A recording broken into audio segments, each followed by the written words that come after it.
In the beginning, there was distance, vast, unforgiving distance that stretched across the roof of the world like a stone sea frozen in time. Between the great walls of China and the marble columns of Rome lay 4,000 miles of mountain and desert, steppe and valley, where the wind carried no human voice and the stars wheeled overhead in perfect, terrible silence.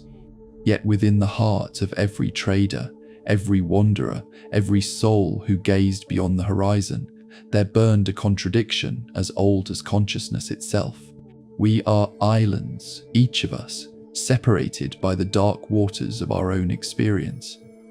But we are islands that dream of bridges. This is the story of the greatest bridge ever built by human hands, not of stone or steel, but of courage and silk, of spice and silver, of words spoken in a dozen tongues beneath the same indifferent stars. It is the story of a road that was never truly a road, but rather a constellation of paths, each one worn smooth by the feet of dreamers who believed that somewhere beyond the next ridge, beyond the next desert, lay something worth the journey. They called it the Silk Road, though it carried far more than silk, and it was not one road, but 1,000. It was the nervous system of the ancient world, carrying not just goods, but ideas, religions, technologies, and dreams across distances that would have broken the spirits of lesser civilizations. For more than 1,500 years, it bound east to west in a web of commerce and culture so intricate, so vital, that when it finally faded, the world itself seemed smaller, diminished, as if some essential magic had gone out of human enterprise. The silk itself was miraculous enough. Those threads spun by creatures no larger than a child's thumb, yet stronger than bronze, more lustrous than gold. In the hands of Chinese artisans, it became fabric that moved like water, that caught light like captured moonbeams, that whispered secrets against the skin of emperors and empresses half a world away. But silk was merely the ambassador, the beautiful messenger that carried word of wonders lying in wait for those brave enough to seek them. What drew them? Those first merchants who loaded their camels with precious cargo and set their faces toward the unknown. Was it merely profit, the simple mathematics of buying low and selling high? Or was it something deeper, the same restless yearning that drives the moth toward flame? The same inexplicable hunger that makes us lift our eyes to the night sky and wonder what lies beyond the darkness. Perhaps they understood what we have forgotten, that trade is not merely the exchange of goods, but the exchange of dreams. Every bolt of silk carried with it the dreams of the woman who spun it, the merchant who sold it, the princess who wore it. Every bag of spices held the essence of distant gardens, foreign sunsets, alien ways of seeing and being in the world. Commerce was transformation, and transformation was sacred. The road began as whispers, rumors of a great empire beyond the western mountains, tales of horses that ran like wind across endless grasslands, stories of cities built from precious stones and populated by people who had never seen the sea. These whispers traveled from oasis to oasis, from caravan to caravan, growing stronger with each telling until they became a song that drew men westward like a siren's call. And so the threads began to reach across the void, tentative at first, fragile as spider silk, but growing stronger with each successful journey, each safe return, each tale of wonders seen and profits made. The traders were the weavers of this greatest tapestry, their caravans, the shuttles that carried the weft of connection across the warp of emptiness. They transformed the silence of the steppes into a symphony of bells and voices, the loneliness of the desert into a highway of hope. This is their story, and ours. For in following the Silk Road from its birth to its transformation in our own digital age, we trace the arc of human ambition itself, our eternal refusal to accept the limitations of distance, difference, or the merely possible. We discover that the road was never really about silk at all, but about the more precious cargo it carried, the proof that human beings, for all our differences of language and custom and creed, share something fundamental that makes us reach across the darkness toward each other, again and again, century after century, until the very act of reaching becomes its own destination. The wind still blows across the ancient routes, carrying echoes of camel bells and the dreams of merchants long since returned to dust. Listen carefully, and you might hear them still, the eternal travelers, forever journeying toward a horizon that recedes with each step, yet somehow always grows more beautiful, more necessary, more full of impossible promise. In the imperial city of Chang'an, where the morning sun first touched the walls of the celestial empire, an emperor was stirring with dreams of horses that flew like dragons across the western sky. The morning light that broke over Chang'an in the 2nd century before Christ illuminated more than just the greatest city the world had ever known. It revealed an empire at the height of its power, yet haunted by the shadows of its own limitations.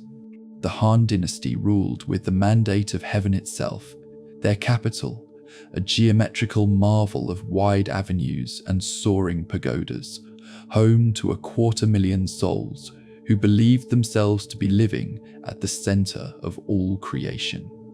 Emperor Wu Di, the martial emperor, stood upon his palace walls and gazed westward with the restless hunger of a man who had conquered everything within reach.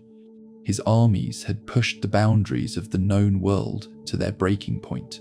His scholars had codified the wisdom of ages. His artisans had perfected crafts that would not be equaled for centuries. Yet beyond the Jade Gate, beyond the last watchtower of the Great Wall, lay an infinity of unknowing that gnawed at his imperial imagination like a splinter beneath the skin. The problem had a name, and that name was spoken in whispers throughout the halls of the Forbidden City, Xiongnu.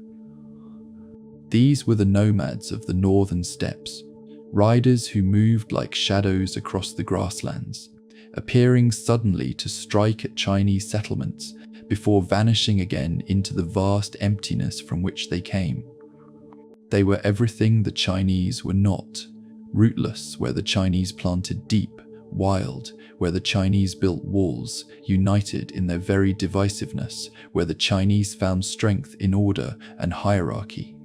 For generations, the Xiongnu had been the empire's bleeding wound, the constant reminder that even the Son of Heaven's power had limits. Chinese armies, trained for siege warfare and disciplined formation fighting, found themselves helpless against an enemy that refused to stand still long enough to be defeated. The nomads struck and fled, like wolves harrying a great but clumsy bear. Something had to be done, but what? It was then that Zhang Qian stepped forward from the ranks of the imperial court, a minor official with major dreams, a man whose name would become legend not for what he conquered, but for what he discovered. His proposal was as audacious as it was desperate.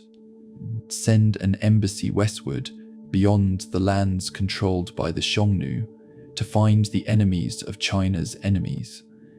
Surely, he reasoned, a people as troublesome as the nomads must have made other enemies. Find these enemies, forge an alliance, and the Xiongnu would find themselves trapped between two fires. Emperor Wu, perhaps recognizing in this minor courtier something of his own restless ambition, granted permission for what seemed like a suicide mission. Zhang Qian set out from Chang'an in 38 BCE with 100 men and a dream of alliance. What he found instead was something far more valuable than military aid he found the world.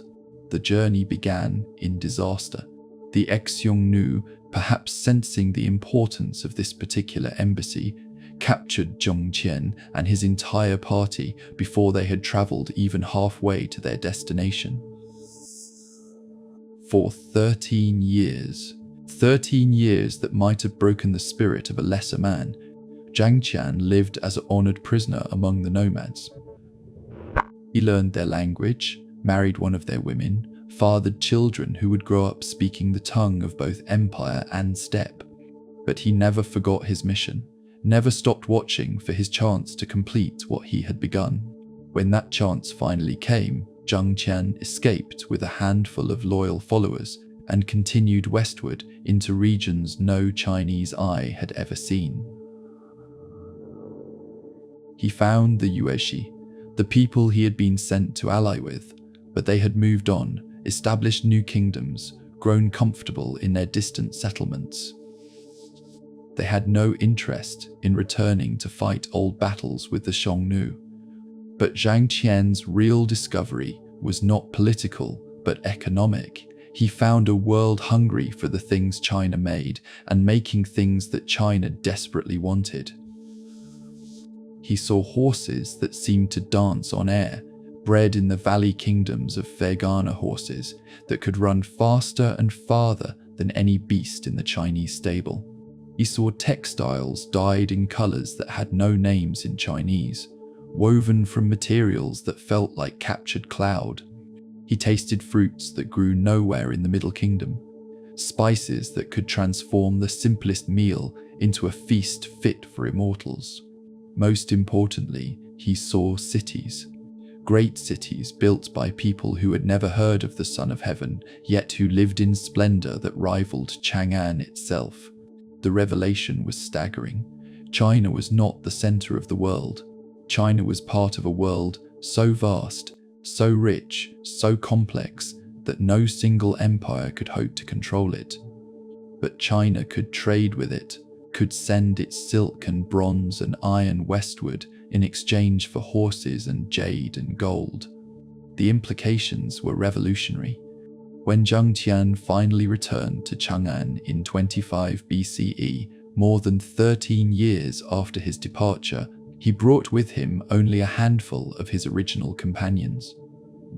But he also brought knowledge that would reshape the empire's understanding of itself and its place in the world. His report to Emperor Wu described not just distant kingdoms and exotic goods, but an entire network of trade routes stretching from the Mediterranean to the South China Sea. A network that China could join, could dominate, could use to project its influence across distances that armies could never hope to cross. The emperor listened with the fascination of a man discovering that his palace walls had always been too narrow. Here was a form of conquest that required no soldiers, a way of extending imperial power that built prosperity rather than merely extracting it. Chinese silk, he realized, could be China's secret weapon, not because it could kill, but because it could enchant, could create desire so powerful that distant kings would empty their treasuries to possess it. Within a decade of Zhang Qian's return, the first official Chinese trade missions were departing westward through the Jade Gate. They carried silk, of course, bolts and bolts of the precious fabric that only Chinese artisans knew how to make.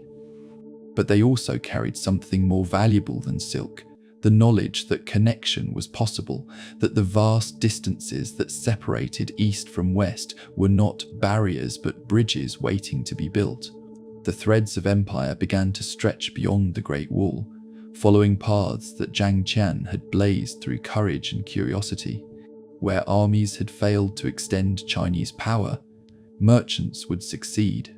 Where walls had failed to provide security, trade would create something better. Interdependence, the recognition that Chinese prosperity and foreign prosperity were not opposite forces but complementary ones. As the caravans departed Chang'an, their bells ringing like prayers in the morning air, they carried with them the dreams of an empire that had learned to think beyond its borders. The Silk Road was being born, thread by precious thread, in the space between what was known and what was possible. And in the Western kingdoms, In the oasis cities, where different languages mixed like water from different springs, merchants were beginning to whisper of wonders coming from the east of silk that moved like water, of a great empire beyond the sunrise where the very emperor was said to be the son of heaven itself. The desert winds carried these whispers westward, where they would take root in minds that had never imagined such possibilities. What began as imperial ambition soon took on a life of its own, like a river carving its own channel through stone. The trade routes that had been born from Zhang Qian's diplomatic mission began to multiply and branch, following the ancient logic of water finding its level, of human desire finding its fulfillment. The Silk Road was not planned by emperors or designed by engineers. It grew organically, route by route, oasis by oasis, as merchants discovered that profit lay not just in the destination, but in the journey itself. The Sogdians were among the first to understand this truth. These Iranian-speaking peoples of Central Asia became the Silk Road's first true masters, not because they controlled the largest armies or built the grandest cities, but because they understood something fundamental about the nature of trade across vast distances. They became the bridge between empires, the translators not just of languages, but of customs, currencies, and desires. In Samarkand, in Bukhara, in the dozen smaller oasis cities that dotted the routes between China and Persia, Sogdian merchants established themselves as indispensable intermediaries. They learned Chinese to speak with the silk caravans coming from the east. They mastered Persian to negotiate with the spice traders heading west. They picked up enough Greek to deal with the merchants who came bearing the goods of distant Mediterranean cities. Most importantly, they developed their own networks of trust, family relationships that stretched across thousands of miles and made possible the kind of long-distance commerce that required faith as much as capital. Trust, it turned out, was the most precious commodity of all.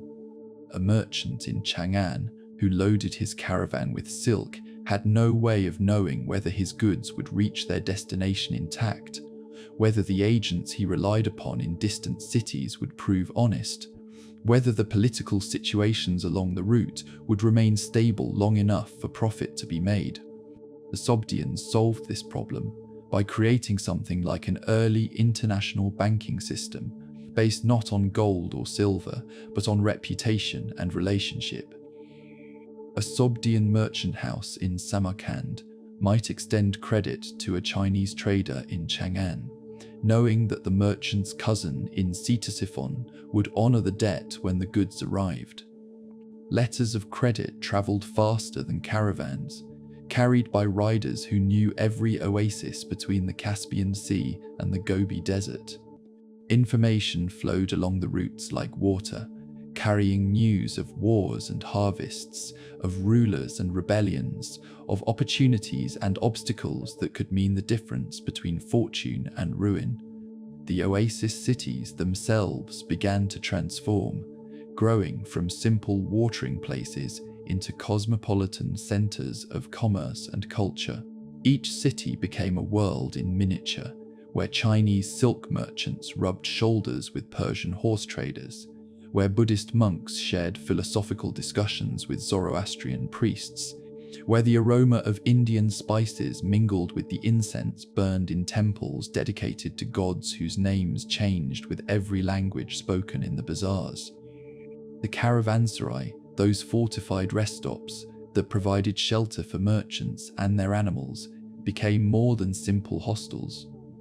They were centers of information exchange, places where news from the east met rumors from the west, where the latest political developments in distant capitals were analyzed by men who understood that politics and profit were inseparable.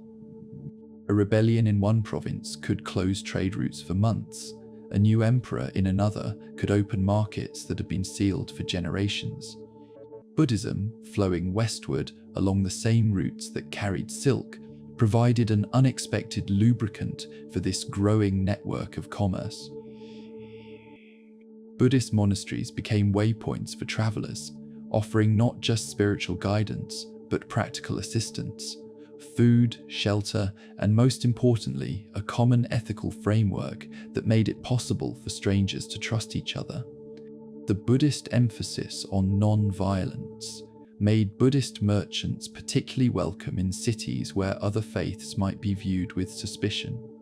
The religion adapted as it traveled, incorporating local customs and beliefs while maintaining its essential core of compassion and enlightenment.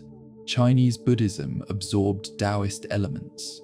Central Asian Buddhism incorporated Zoroastrian concepts of cosmic struggle. Indian Buddhism remained the foundational source from which all variations drew their strength. This religious flexibility mirrored the commercial flexibility that was making the Silk Road possible. Standardization began to emerge organically. Weights and measures, originally varying from city to city and kingdom to kingdom, gradually aligned as merchants discovered that successful trade required common understandings.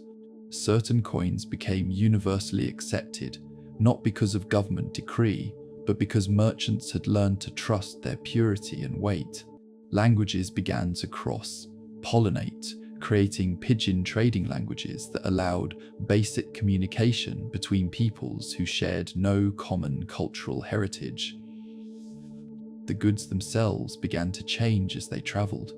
Chinese silk, originally woven in patterns that appealed to Chinese aesthetic sensibilities, began to incorporate motifs that would attract Persian buyers. Persian metalwork began to show Chinese influences. Indian cotton was dyed with Chinese techniques. The Silk Road was not just moving goods from point A to point B, it was transforming them, creating hybrid products that reflected the cosmopolitan nature of long-distance trade. By the 1st century of the Common Era, the network had become self-sustaining. Merchants' sons grew up speaking multiple languages, understanding multiple currency systems, knowing the customs of dozens of cities they had never seen. Merchant families established branches in distant cities, creating commercial dynasties that spanned continents. The Silk Road had become not just a trade route, but a way of life, a culture that existed in the spaces between other cultures. The rhythm of the caravan became the rhythm of an entire civilization. Spring departures from Chinese cities, summer travel across the high passes, autumn arrival in Western markets, winter rest in oasis cities, and then the cycle began again. The merchants who followed this rhythm became a people apart, citizens of the road itself, equally at home in a Chinese tea house or a Persian garden, in a Buddhist monastery or a Zoroastrian fire temple. As the seasons turned and the caravans continued their eternal cycle of departure and return, the threads of connection grew stronger, more numerous, more essential to the prosperity of every city they touched. The Silk Road was no longer just a route, it was becoming a world, a space where East and West were not opposites, but partners in the grand enterprise of human connection. And in the great crossroads cities where all routes converged, something unprecedented was taking shape. A truly international culture that would soon attract the attention of distant empires and reshape the very meaning of civilization itself. In the heart of Central Asia, where the ancient world's greatest trade routes converged like rivers flowing toward the sea, rose a city that would become synonymous with the very idea of cultural exchange. Samarkand, the name itself, seems to carry the whisper of silk banners in desert winds, the chime of camel bells echoing off turquoise domes, the polyglot murmur of a dozen languages blending into the music of human commerce. Here, in this jewel of the Sogdian realm, the abstract concept of the Silk Road became tangible reality.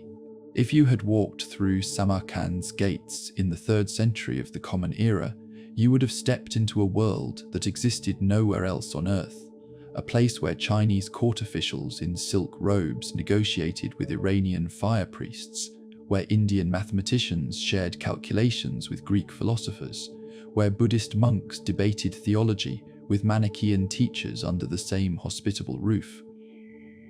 The city itself was a masterpiece of practical beauty, its architecture reflecting the international nature of its population.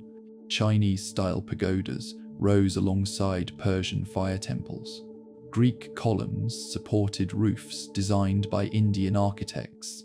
Gardens planted with Chinese peonies were tended by Persian gardeners who incorporated Mesopotamian irrigation techniques learned from Sogdian traders who had traveled to Babylon and back. The very stones of Samarkand seemed to have absorbed the wisdom of continents. The Sogdian merchants who governed this cosmopolitan paradise had learned something that would not be fully understood by European powers for another 1,000 years, that cultural diversity was not a source of weakness, but of strength. Their city's prosperity came not despite its polyglot character, but because of it. Every language spoken in the bazaars represented a network of connections reaching across thousands of miles. Every foreign custom practiced within the city walls opened new possibilities for trade and alliance. A typical day in Samarkand began before dawn, when the first prayer calls echoed from multiple temples, each in a different tradition, but all acknowledging the same fundamental human need for meaning beyond the material. As the sun rose over the city's walls, the Great Bazaar came alive with a symphony of commercial activity that would have overwhelmed the senses of visitors from more homogeneous cities. Chinese silk merchants would spread their precious wares on carpets woven in distant Khotan, the morning light catching the subtle variations in color and texture that marked the difference between silk from different regions, different seasons, different masters of the ancient craft. Persian traders, their camels still dusty from the long journey across the Iranian plateau, would unload bags of saffron, whose aroma could perfume an entire city block, along with carpets so intricate that they seemed to capture entire landscapes in their woven depths. From the south came the Indian merchants, their pack animals loaded with precious stones that caught the light like captured stars. Rubies from Ceylon, emeralds from the Deccan, pearls from the fisheries of the southern seas. They brought cotton textiles so fine they seemed woven from moonbeams, and spices that could transform the simplest meal into a feast worthy of kings.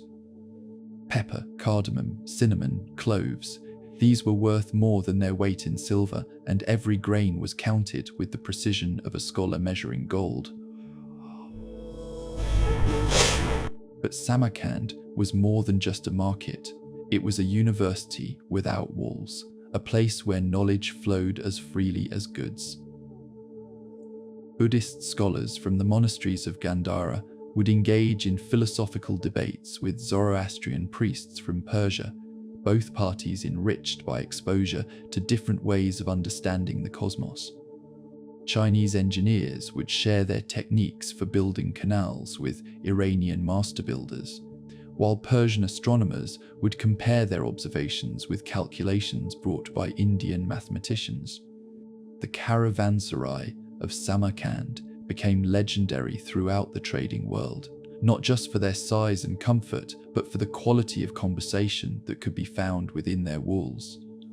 These weren't merely places to rest for the night, they were centers of learning, where the accumulated wisdom of continents came together in the persons of merchants who had seen more of the world than most kings ever dreamed of seeing.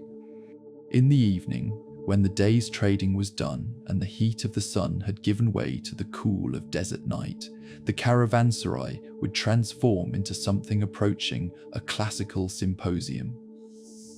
Chinese traders would share tales of their emperor's court, describing ceremonies so elaborate that they seemed like stories from the realm of immortals. Persian merchants would speak of the magnificent palaces of Ctesiphon, where the King of Kings held court in splendor that rivaled the sun itself. Indian traders would tell of temples carved from living rock, so vast that they seemed to have been built by gods rather than human hands. But it was not just the exotic and extraordinary that fascinated these international gatherings. The merchants were practical men, and their conversations often turned to the mundane details that made their extraordinary lives possible. They would compare notes on the best routes through the mountain passes, warning each other of political instabilities that might make certain paths dangerous. They would share information about currency fluctuations, about which rulers were reliable and which were not, about the seasonal patterns that determined when certain goods would be in demand in different markets. The Sogdian hosts of these gatherings served as more than mere innkeepers. They were cultural ambassadors, skilled in the delicate art of helping strangers find common ground. They knew which topics of conversation would be welcomed by which groups, which religious practices might cause offense if misunderstood, which diplomatic courtesies were essential when dealing with representatives of distant powers. Their linguistic skills were legendary. Many could conduct business in a dozen languages, switching effortlessly between Chinese and Persian, Greek and Sanskrit, Arabic and Turkic as the needs of commerce demanded. The city's workshops became laboratories of cultural fusion. Chinese silk was woven with Persian designs. Indian cotton was dyed with techniques learned from Byzantine craftsmen. Metalwork combined motifs from a dozen different artistic traditions, creating objects that were simultaneously familiar and exotic to buyers from any part of the trading network. These hybrid products became some of the most sought-after goods on the entire Silk Road, precisely because they embodied the cosmopolitan spirit of the trade routes themselves. Religion in Samarkand was as diverse as everything else, but this diversity was managed with a tolerance that would have seemed remarkable to the more doctrinally rigid societies of the time. Buddhist stupas stood within sight of Zoroastrian fire temples. Manichaean prayer halls operated alongside Christian churches.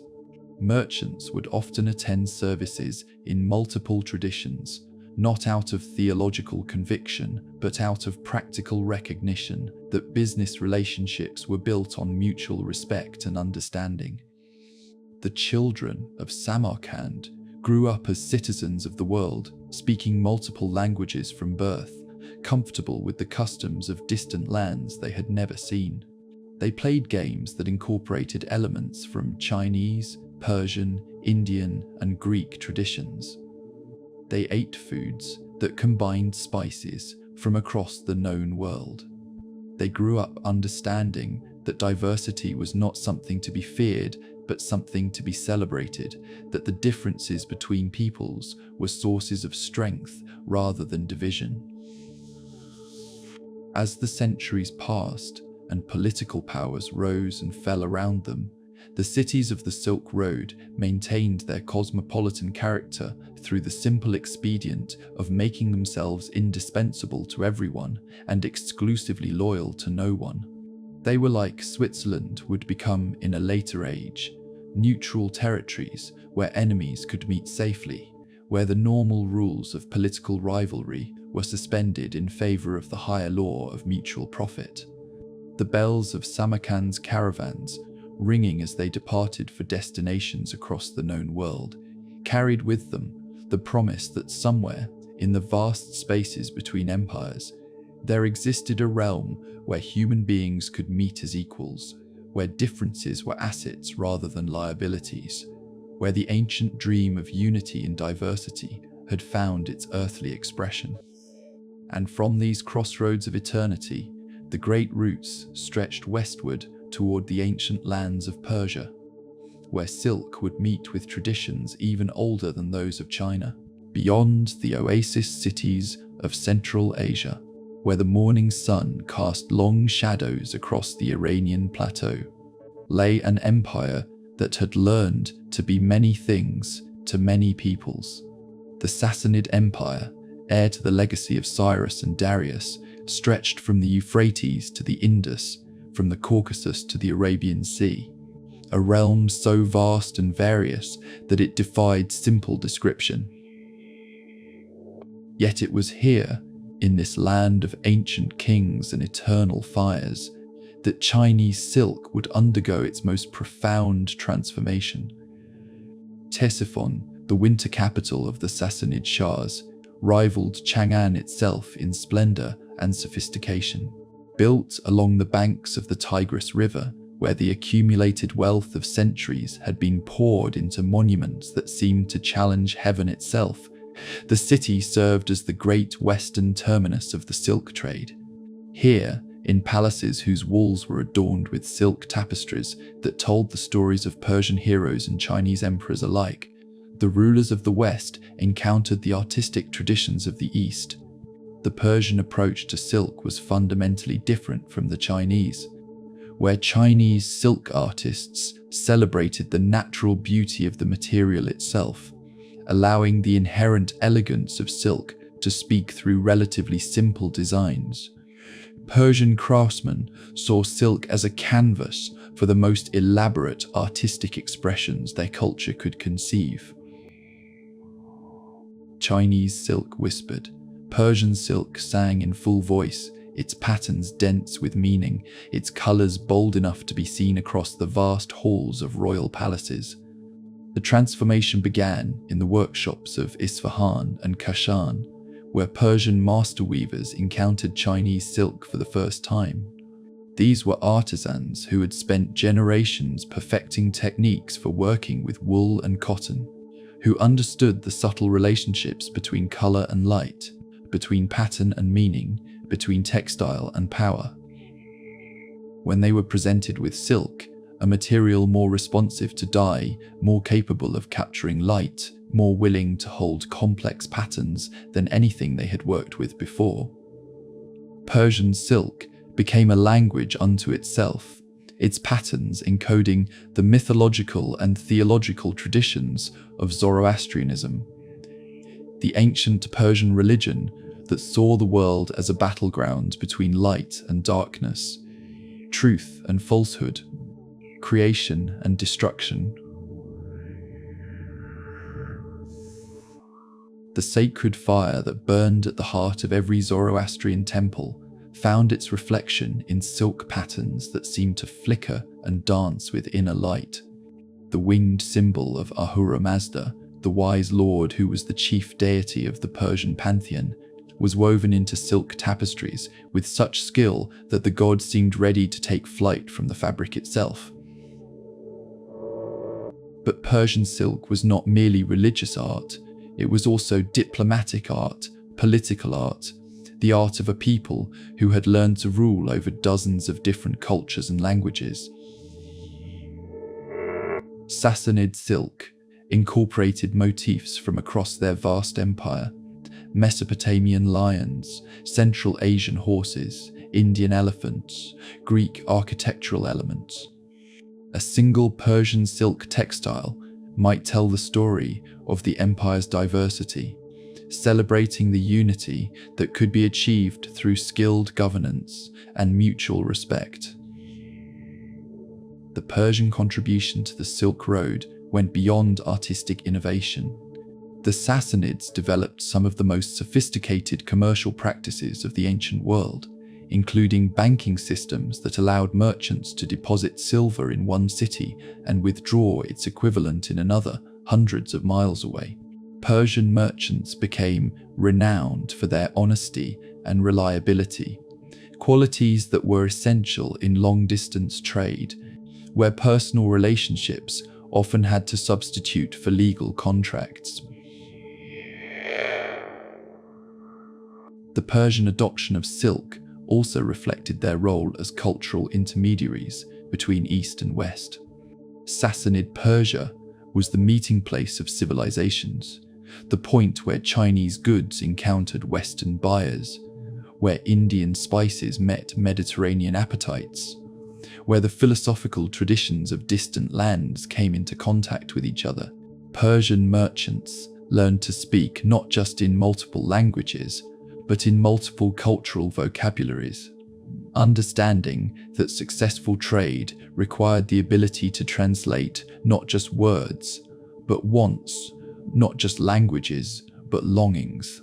Zoroastrianism itself, with its emphasis on the essential goodness of trade and craftsmanship, provided a religious framework that encouraged commercial activity. Unlike some religious traditions that viewed merchants with suspicion, Zoroastrianism taught that honest trade was a form of worship, that the creation of beautiful objects was a way of participating in the divine work of creation. This theological foundation made Persia a natural ally of the Silk Road's commercial culture. The relationship between Persia and Byzantium added another layer of complexity to the silk trade. These two great powers were often at war, their armies clashing along the borders of Mesopotamia and Armenia. Yet even during periods of active hostility, the silk trade continued, carried on by merchants who understood that their goods were too valuable to be stopped by mere politics. Persian and Byzantine negotiators might meet on battlefields to arrange prisoner exchanges. Persian and Byzantine merchants met in neutral territories to arrange silk purchases. This commercial relationship was often tense with competitive undercurrents. The Byzantines desperately wanted to break the Persian monopoly on silk imports from China, while the Persians were equally determined to maintain their profitable position as middlemen. The competition drove both empires to seek alternative routes.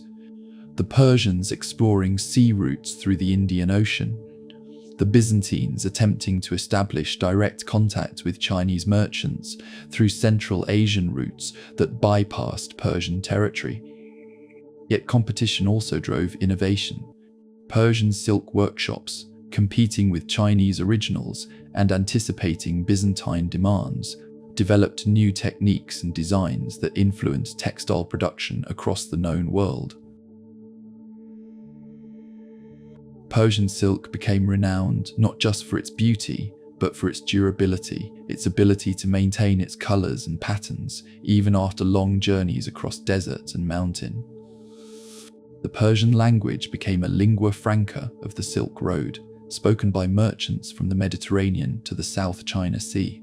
Persian poetry, with its emphasis on the beauty of transient things, its celebration of gardens and roses and wine, seemed to capture something essential about the Silk Road experience, the sense that life's greatest pleasures were to be found in the spaces between destinations, in the journey itself, rather than in any final arrival. As the centuries passed and the silk trade reached its mature form, Persia remained the crucial link in the chain that connected East and West. Persian silk, with its bold patterns and sophisticated techniques, became the standard by which all other silk was measured. Persian merchants, with their networks of trust and their mastery of multiple languages and customs, became the indispensable intermediaries who made long-distance trade possible. The flame of Zoroastrian fire temples, burning continuously for centuries, seemed to symbolize the eternal nature of the Silk Road itself. A light that connected distant lands, a warmth that brought together peoples who might otherwise have remained strangers, a sacred fire that transformed the simple act of trade into something approaching the divine. And westward from Persia, carried by merchants who spoke of the wonders they had seen, the legend of silk reached the marble halls of Constantinople, where another great empire waited to be transformed by the magic of Chinese threads. At the western edge of the known world, where Europe met Asia across the narrow waters of the Bosphorus, rose a city that called itself the New Rome, but was destined to become something entirely its own.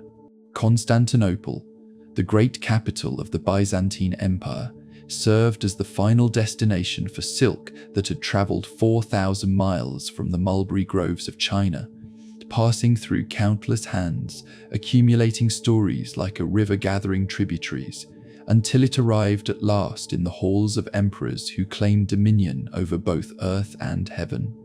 The Byzantines' relationship with silk was complicated from the beginning, marked by desire and frustration in equal measure. Here was an empire that considered itself the heir to Rome's universal dominion, yet found itself dependent on barbarian middlemen for access to the most luxurious textile the world had ever known. Byzantine gold flowed eastward in enormous quantities, draining the imperial treasury to satisfy the court's insatiable appetite for silk garments that had become essential symbols of imperial dignity and divine favor. Emperor Justinian, who ruled Byzantium at the height of its power in the 6th century, understood better than most the strategic importance of controlling luxury goods. His court was a theater of power, where every gesture, every garment, every ceremonial detail was calculated to demonstrate the emperor's unique position as God's representative on earth. Silk was not merely decoration, it was theology made visible, the shimmering proof that the Byzantine emperor possessed access to treasures that ordinary mortals could only dream of touching. The imperial palace of Constantinople was itself a monument to silk's transformative power. Vast halls were hung with silk tapestries that depicted the triumphs of Christian emperors and the defeats of pagan enemies. The emperor's throne room was dominated by silk curtains so elaborate that they seemed to capture the very essence of paradise, their patterns incorporating Christian symbols woven with techniques that had originated in distant China. When foreign ambassadors were received in audience, they found themselves surrounded by silk in quantities that defied imagination, a calculated display of wealth that was meant to convince them that resistance to Byzantine power was futile. Byzantine silk workshops, established in Constantinople and other major cities of the empire, represented one of the ancient world's most sophisticated attempts at industrial espionage and technological transfer. Chinese silk-making techniques, jealously guarded for centuries, had been gradually acquired through a combination of diplomatic missions, commercial relationships, and outright theft. The most famous story of this technological transfer reads like something from a spy novel.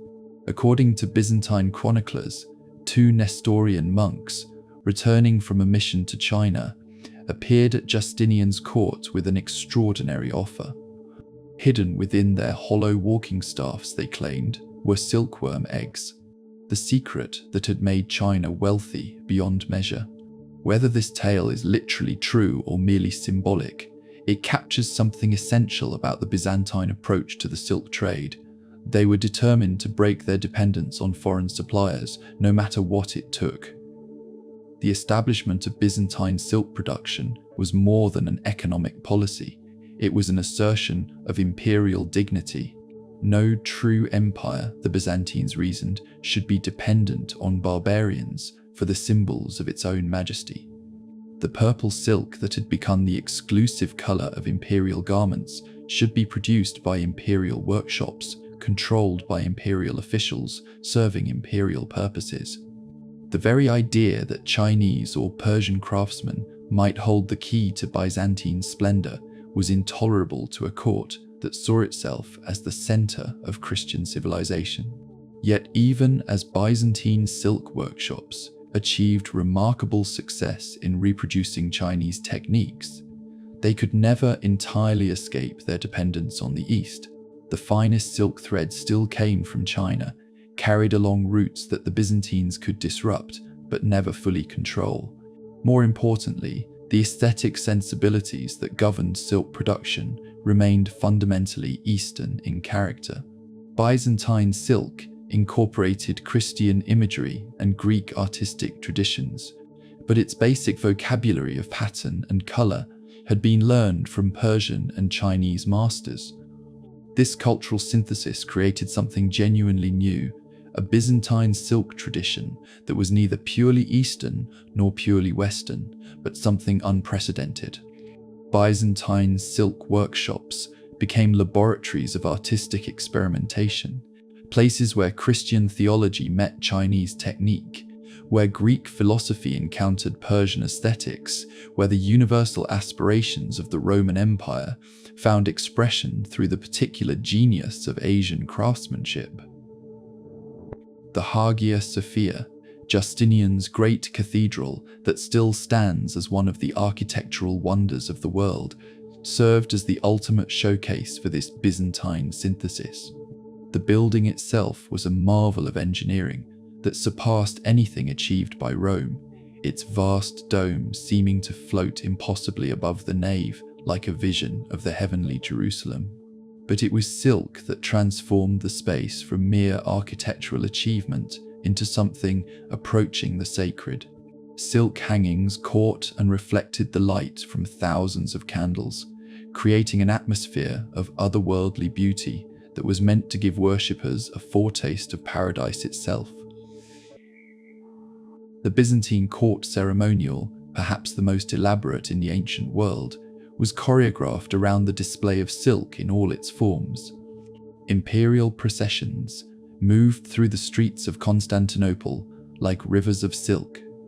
The emperor and his retinue dressed in garments that cost more than most cities' annual revenues.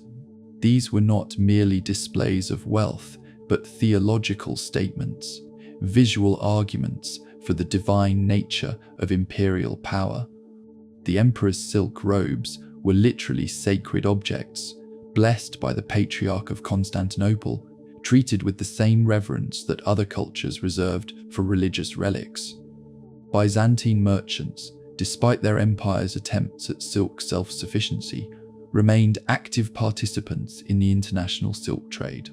Constantinople's position at the crossroads of Europe and Asia made it a natural entrepot for goods flowing between the Black Sea and the Mediterranean, between the Danube and the Euphrates.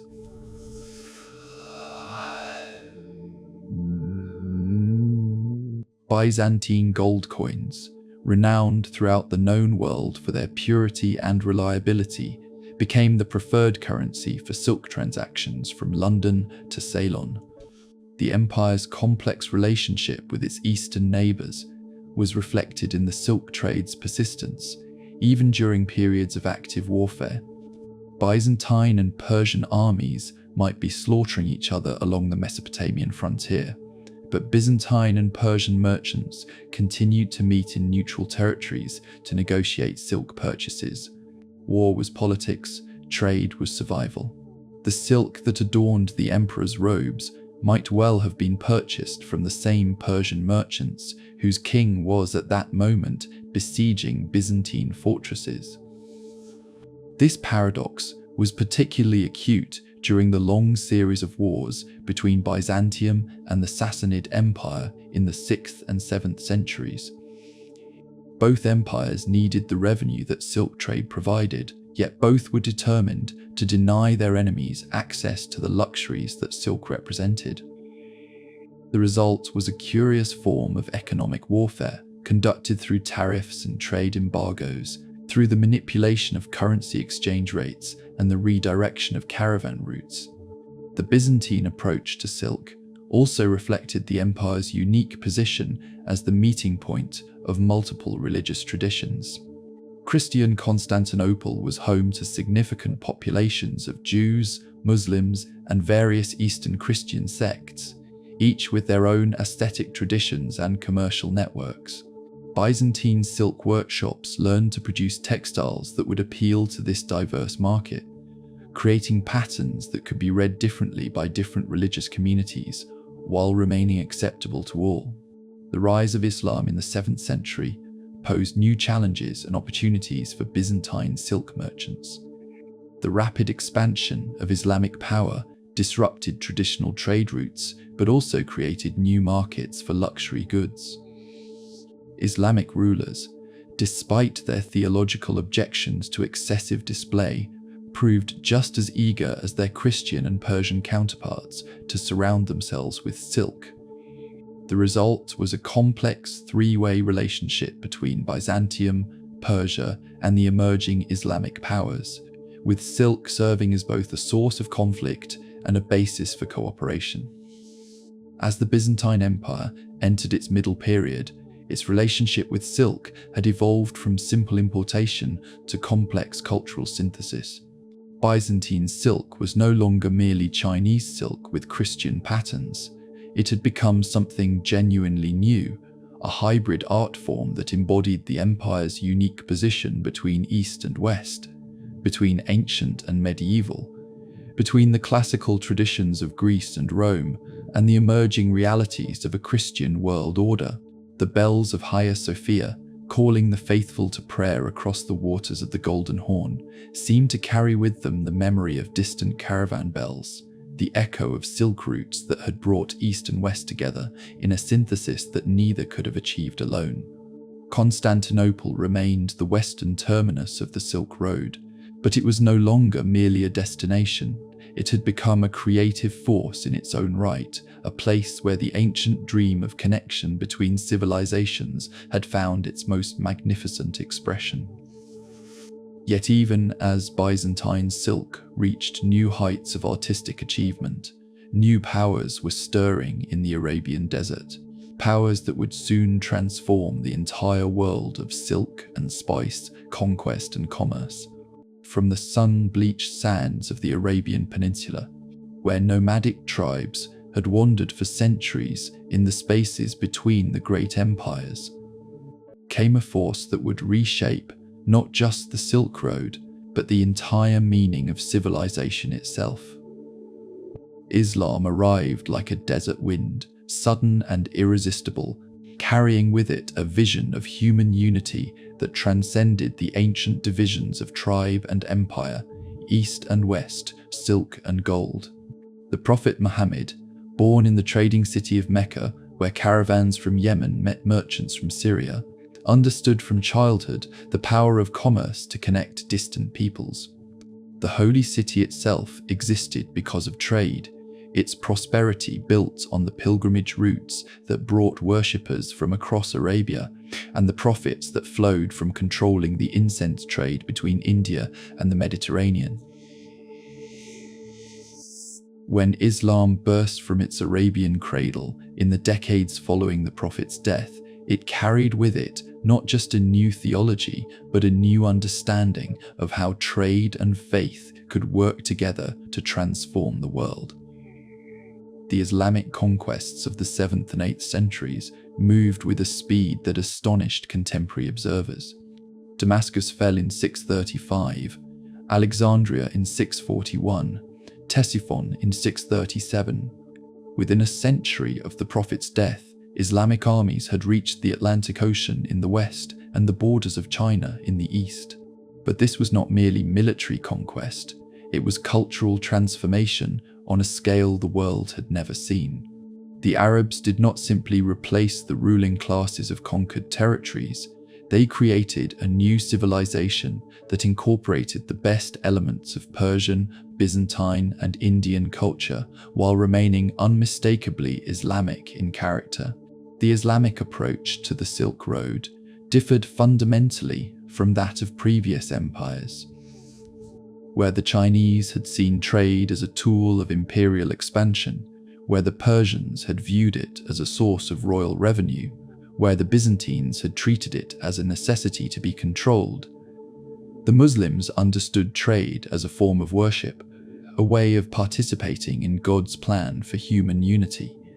The Quran itself spoke favorably of merchants, and the Prophet's own experience in trade gave commercial activity a religious legitimacy that it had never possessed in other cultures.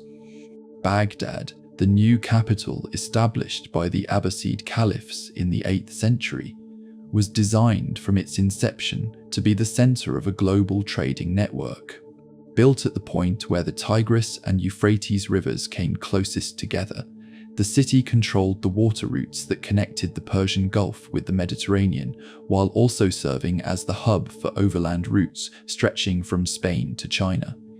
The Round City, as Baghdad was originally known, was a conscious attempt to create a new kind of capital, not just the seat of political power, but the beating heart of international commerce. The Islamic transformation of the Silk Road went far beyond mere political control. Islamic law, developed by scholars who understood the practical needs of long-distance merchants, created the most sophisticated commercial legal system the world had yet seen. The concept of the check, allowing merchants to transfer funds without carrying heavy bags of coins across dangerous territories, was refined by Islamic bankers. The principles of partnership and profit sharing that governed Islamic commercial relationships provided a framework for business relationships that could span continents and last for generations. The annual pilgrimage to Mecca, required of all Muslims who were physically and financially able to make the journey, created a vast network of travel and trade that complemented and often overlapped with the traditional Silk Road routes. Pilgrims from Morocco met pilgrims from Malaysia in the holy cities of Mecca and Medina, and these religious gatherings inevitably became commercial opportunities as well. The Hajj created its own economy, but it also strengthened the broader Islamic trading network by bringing together Muslims from every corner of the known world. Islamic merchants developed reputations for honesty and reliability that made them welcome in markets from Cordoba to Canton. The Islamic prohibition on charging interest, rather than hindering commercial development, led to innovations in commercial finance that were more flexible and often more profitable than simple money lending. Islamic partnership agreements allowed for the sharing of both risks and profits in ways that encouraged long-term commercial relationships and reduced the dangers inherent in long-distance trade. The House of Wisdom in Baghdad, established by the Abbasid caliphs to preserve and translate the learning of conquered civilizations, became more than just a center of scholarship. It was a crucial node in the intellectual network that paralleled the commercial Silk Road.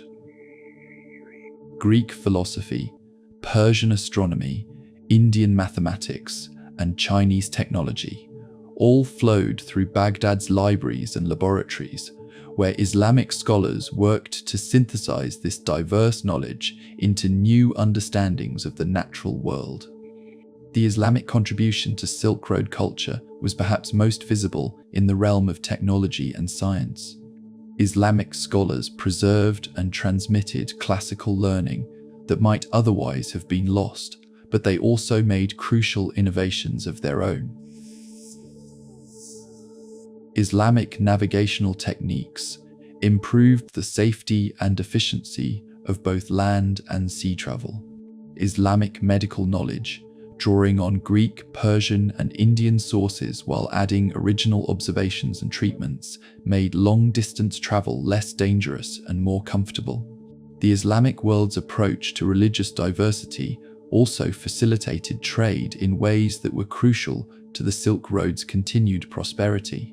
While Islam was uncompromising in its theological claims, Islamic law provided clear guidelines for the treatment of people of the book. Christians, Jews, and others who possessed their own revealed scriptures. This legal framework allowed non-Muslim merchants to operate within Islamic territories with a degree of security and predictability that was often superior to what they experienced in their own homelands. The development of Arabic as the scholarly and commercial language of the Islamic world created a linguistic bridge that spanned continents. A merchant who learned Arabic in Spain could use that knowledge to conduct business in Iraq, Persia, Central Asia, or India. Arabic became the Latin of the medieval world, the language of scholarship and science. But it was also the language of contracts and commercial correspondence, of weights and measures and currency exchange. Islamic attitudes toward luxury and display created new markets for Silk Road goods, while also imposing new constraints on their use. The Prophet's teachings emphasized modesty and warned against excessive ostentation, but they also recognized that beauty and refinement were gifts from God that should be appreciated rather than rejected. This theological balance created a market for luxury goods that was sophisticated but not decadent, appreciative of beauty but conscious of social responsibility. The Islamic transformation of silk production itself reflected this balance between appreciation and restraint. Islamic silk workshops established in Damascus, Baghdad, and other major cities produced textiles that were renowned for their technical excellence and aesthetic sophistication. But the patterns and colors were governed by religious principles that discouraged the representation of living beings, while encouraging geometric and calligraphic designs of extraordinary complexity and beauty. The Abbasid period, from roughly 750 to 1250 CE, represented the golden age of Islamic civilization, and also the high point of Islamic involvement in the Silk Road trade. During these centuries, Islamic merchants established trading posts from the Atlantic to the Pacific. Islamic scholars translated and preserved the learning of ancient civilizations, and Islamic artisans created goods that were prized from one end of the known world to the other. The gradual fragmentation of the Abbasid Caliphate into smaller, competing kingdoms did not immediately disrupt the Islamic commercial network.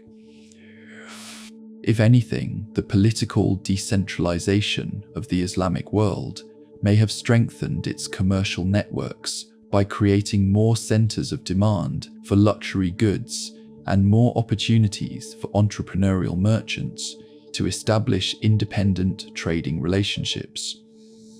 The Islamic contribution to the Silk Road was not merely economic or political, it was profoundly cultural and spiritual. Islam provided a unifying framework that allowed diverse peoples to participate in a common civilization while maintaining their distinctive local characteristics. The Islamic emphasis on learning and scholarship created institutions that preserved and transmitted knowledge across cultural boundaries. The Islamic commitment to social justice and economic fairness provided ethical guidelines that made long-distance commerce more trustworthy and more profitable for all participants. As the medieval period reached its climax, the Islamic world had become the central nervous system of the Silk Road, the network through which goods, ideas, and people flowed between East and West. The crescent moon that symbolized Islamic power had risen over the ancient trade routes, bringing with it a new vision of how commerce and culture, faith and profit, tradition and innovation could work together to create a truly global civilization. But even as Islamic civilization reached its zenith, new forces were gathering on the edges of the known world forces that would soon sweep across the Silk Road like a storm, destroying much but also creating possibilities that no one could have imagined. In the vast silence that precedes all great storms, the steppes of Mongolia held their breath. Across those endless grasslands, where the horizon seemed to curve with the very shape of the earth itself, a force was gathering that would reshape not merely the Silk Road, but the entire known world. The year was 1206, and in a gathering of tribes beneath the eternal blue sky, a man named Temujin proclaimed himself Genghis Khan, the universal ruler. Few could have imagined that this moment would herald both the greatest destruction and the greatest unification the Silk Road had ever known. The Mongol conquest came like thunder across the mountains. City after city fell before the disciplined fury of the mounted archers, their composite bows singing death songs that echoed from the walls of Beijing to the gates of Kiev. Samarkand, jewel of the Silk Road, saw its population scattered like seeds on the wind. The great library of Baghdad, repository of centuries of accumulated wisdom, burned with flames that seemed to reach toward heaven itself, as if the very knowledge of ages was ascending in smoke and ash. Yet within this apparent apocalypse lay a profound paradox that would define the next century of Silk Road history. For Genghis Khan, despite the terrible reputation that would follow his name through the corridors of time, possessed an understanding that would prove crucial to the road's greatest flowering. He recognized that conquest without commerce was mere destruction, that empire without trade was nothing more than organized wasteland. The Khan understood that the true wealth of nations flowed not from the point of a sword, but along the patient paths worn smooth by countless caravans. Under the expanding shadow of the Mongol Empire, something unprecedented began to emerge.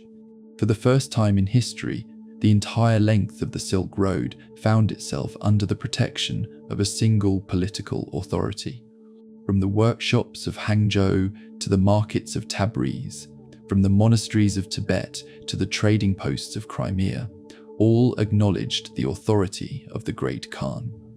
This was the Pax Mongolica, the Mongol peace, and it would create conditions for trade and cultural exchange that the world had never before witnessed.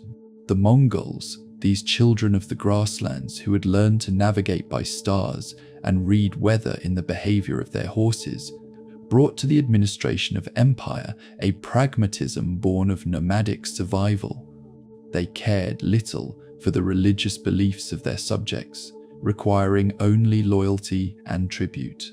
This religious tolerance, born not of philosophical conviction, but of practical necessity, created an environment where Buddhist monks could travel safely alongside Muslim merchants, where Nestorian Christians could establish churches in the heart of China, where ideas could flow as freely as goods along the great highways of trade.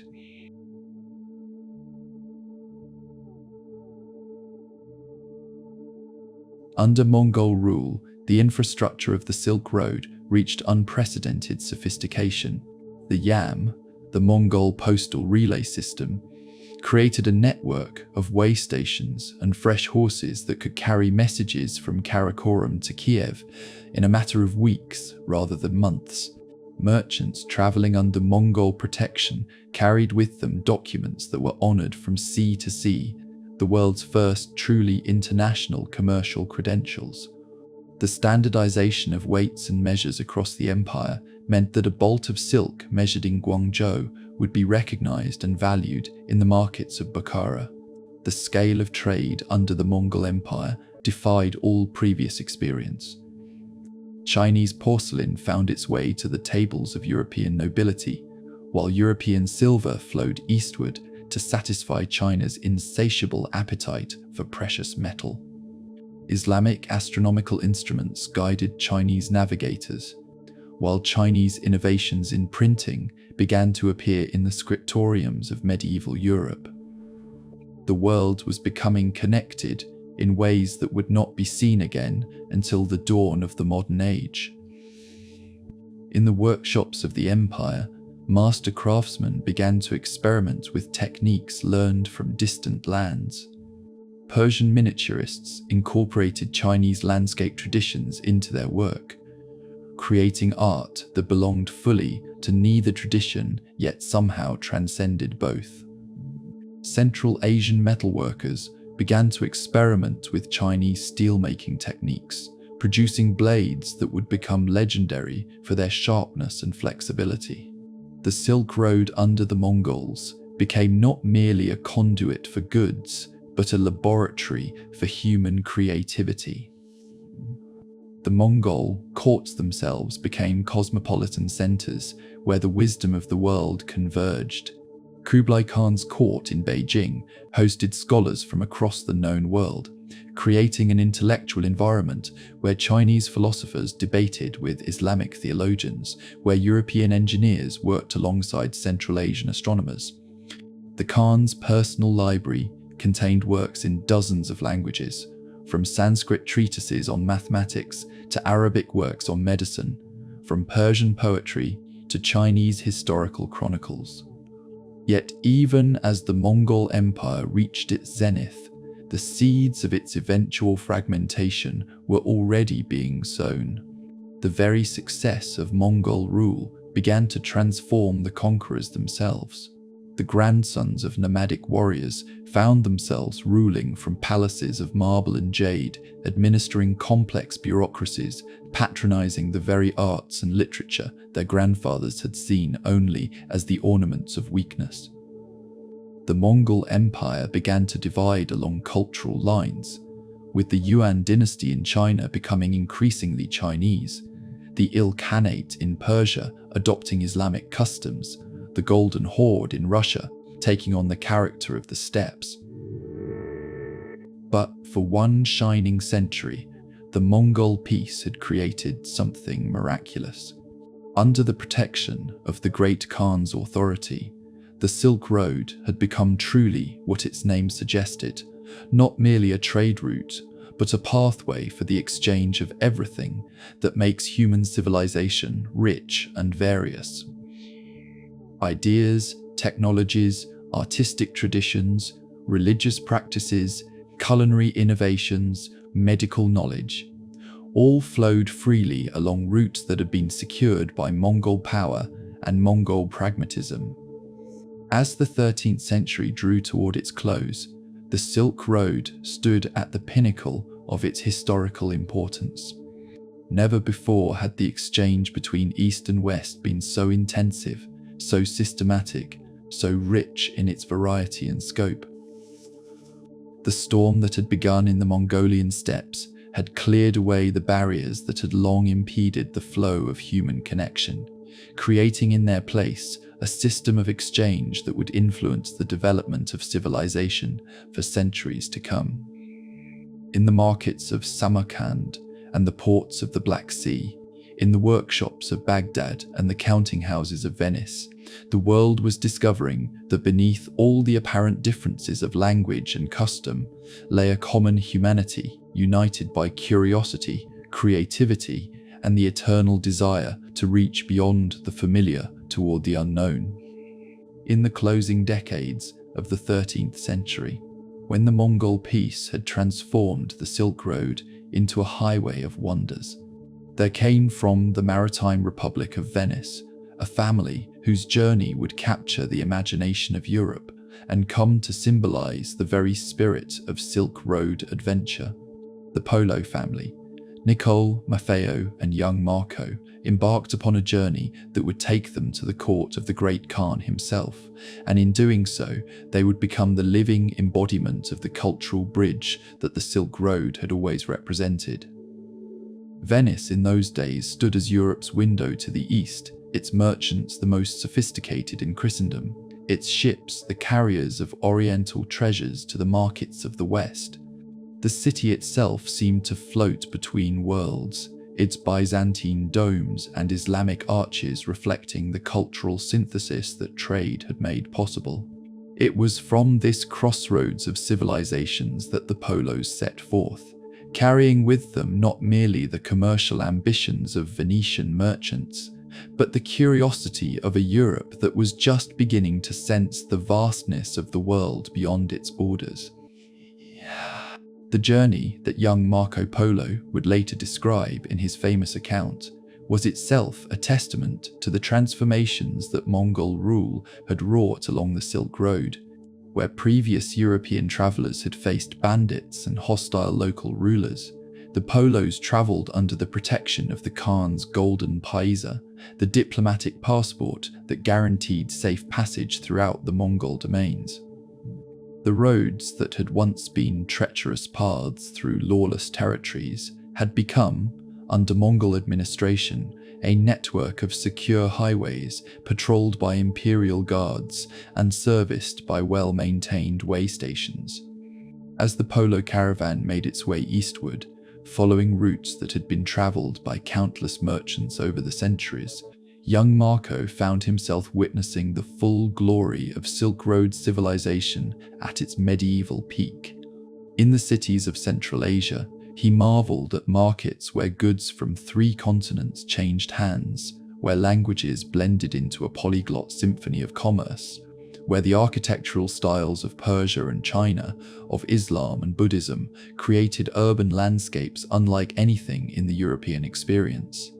The court of Kublai Khan when the Polos finally reached it after years of travel, represented perhaps the most cosmopolitan center the world had ever known. Here, in the capital of an empire that stretched from Korea to the borders of Poland, Marco encountered a civilization that challenged every assumption of European superiority. The Chinese had mastered printing when Europe still copied manuscripts by hand.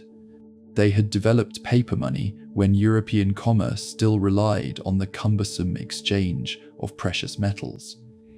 Their cities were larger, their administration more sophisticated, their technology more advanced than anything the young Venetian had ever imagined possible.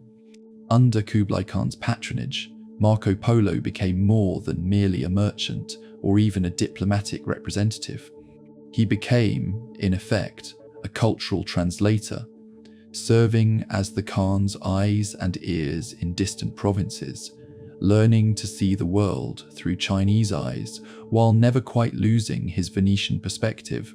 This unique position allowed him to observe the workings of Chinese civilization with both the wonder of an outsider and the understanding of someone who had been granted unusual access to its inner mechanisms. The China that Marco Polo described in his later account was a land of marvels that seemed almost mythical to European readers. Cities with populations in the millions, when the largest European cities housed barely 100,000 souls. Postal systems that could carry messages across continental distances with a speed that would not be matched in Europe for centuries. Agricultural techniques that supported population densities undreamed of in the medieval West. Industrial processes that produced goods of a quality and quantity that made European manufacture seem primitive by comparison. Yet perhaps the most remarkable aspect of Marco Polo's experience was his gradual recognition that beneath all the surface differences of custom and language, the people he encountered along the Silk Road were driven by the same fundamental human motivations as his fellow Venetians. The Chinese merchants he met in the ports of southern China were as shrewd and ambitious as any trader in the Rialto. The Mongol officials he encountered in Central Asia were as concerned with career advancement and family welfare as any European courtier. The craftsmen whose workshops he visited took the same pride in their skills, the same satisfaction in their creations as the artisans of Venice. This recognition of common humanity beneath cultural difference would become one of the most important legacies of Marco Polo's account. When Europeans read his descriptions of Chinese customs that seemed strange or even bizarre, they were also reading about people who fell in love, grieved for their dead, took pride in their children's accomplishments, worried about their businesses, and sought meaning in their religious traditions just as Europeans did. The Silk Road, as revealed through Polo's eyes, was not merely a conduit for exotic goods, but a pathway connecting communities of human beings who shared the same fundamental experiences of joy and sorrow, hope and fear, ambition and disappointment. The 17 years that Marco Polo spent in the service of Kublai Khan provided him with an education in the complexity and sophistication of Eastern civilization that no European of his era could match. He witnessed the administration of an empire that governed more human beings than had ever before acknowledged a single ruler. He observed technologies and institutions that would not appear in Europe for centuries. He participated in cultural exchanges that enriched both Eastern and Western understanding of human possibility. When the Polos finally returned to Venice in 1295, they brought with them more than the jewels and exotic goods that were the traditional prizes of Silk Road commerce. They carried memories of a world far richer and more various than Europe had imagined, experiences that would reshape European understanding of geography, technology, and human civilization itself. Marco's subsequent account of his travels, dictated to a fellow prisoner during a brief incarceration in Genoa, would become one of the most influential travel narratives in human history. The impact of Marco Polo's account on European consciousness cannot be overstated. For the first time, Europeans gained access to a detailed, first-hand description of the great civilizations of the East. The China that emerged from Polo's pages was not the mythical land of European imagination, but a complex, sophisticated society with its own achievements, its own challenges, its own perspectives on the world. This revelation would help fuel the age of exploration that was already beginning to stir in European minds. The desire to reach the riches of the East that would eventually lead to the circumnavigation of the globe. Yet perhaps the most enduring legacy of Marco Polo's journey was its demonstration of the Silk Road's power to transform those who travelled its length. The young Venetian who had departed from the familiar canals of his birth city returned as a citizen of the world, his mind expanded by exposure to civilizations and ideas that had challenged and enriched his understanding of human possibility.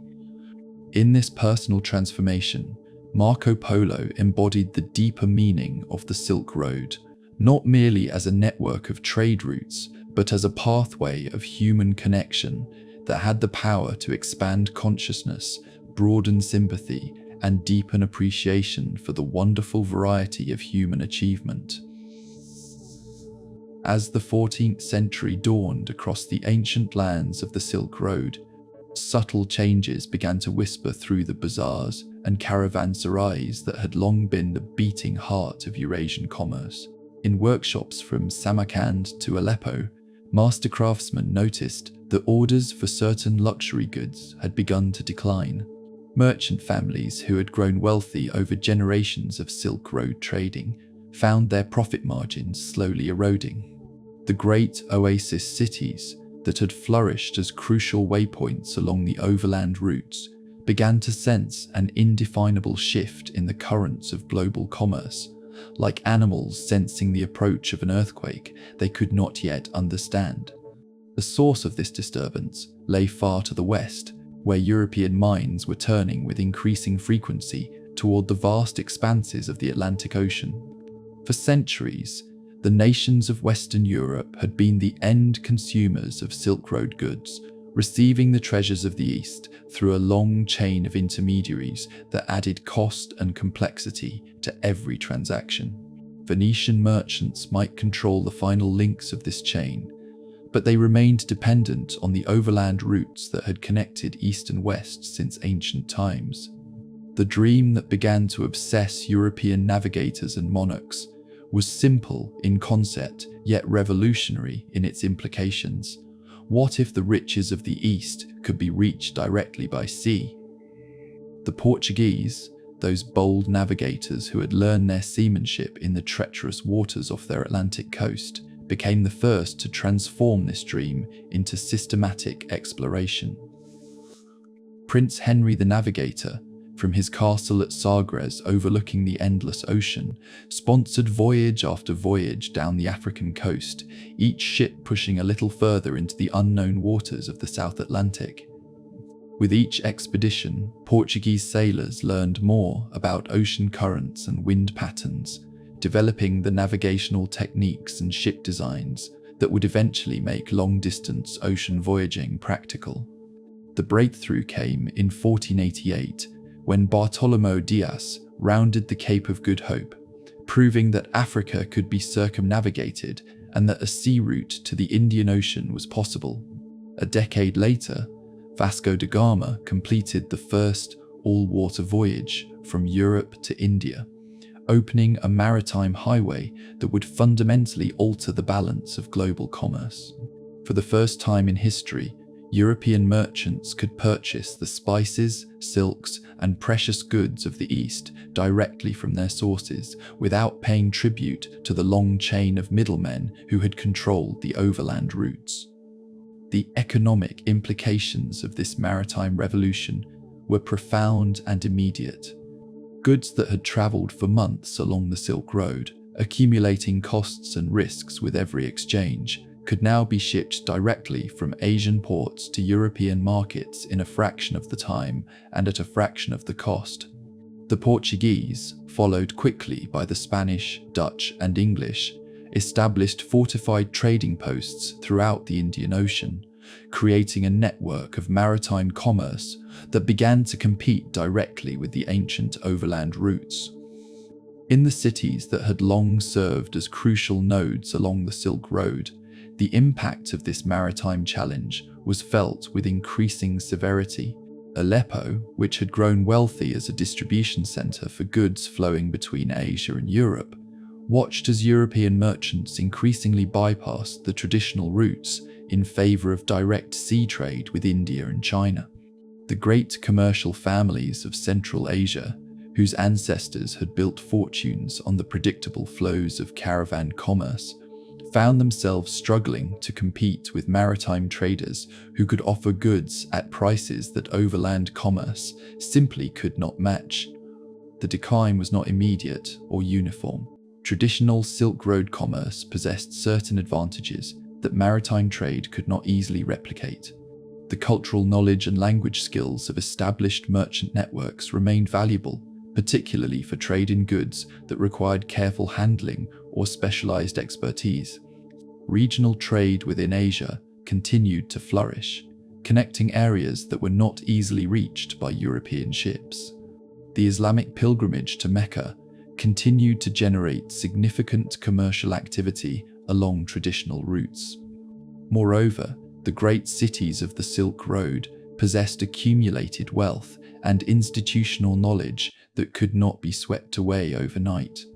Samarkand, Isfahan, and Damascus remained important regional centers, their artisans still producing goods of exceptional quality, their merchants still possessing networks of contacts and credit arrangements that had been built up over centuries. For many decades, the overland and maritime trade systems coexisted, each serving different markets and different types of commerce. Yet, the long-term trend was unmistakable. European maritime powers were establishing direct control over the sources of Asian goods, eliminating the need for the complex networks of intermediaries that had characterized Silk Road commerce. The Portuguese in the Indian Ocean, the Spanish in the Philippines, the Dutch in the East Indies, each established colonial systems that channeled Asian wealth directly to European markets, bypassing the traditional overland routes entirely. The transformation was perhaps most visible in the great commercial cities of the Eastern Mediterranean, which had long served as the final links between the Silk Road and European markets. Venice, which had built its wealth on its role as Europe's gateway to Eastern goods, found its monopoly challenged by Portuguese ships arriving directly from India with holds full of spices and silks. The Venetians fought vigorously to maintain their traditional advantages, using their accumulated wealth and political influence to compete with the new maritime routes, but the fundamental economics of the situation worked against them. As the 16th century progressed, the decline of traditional Silk Road commerce accelerated.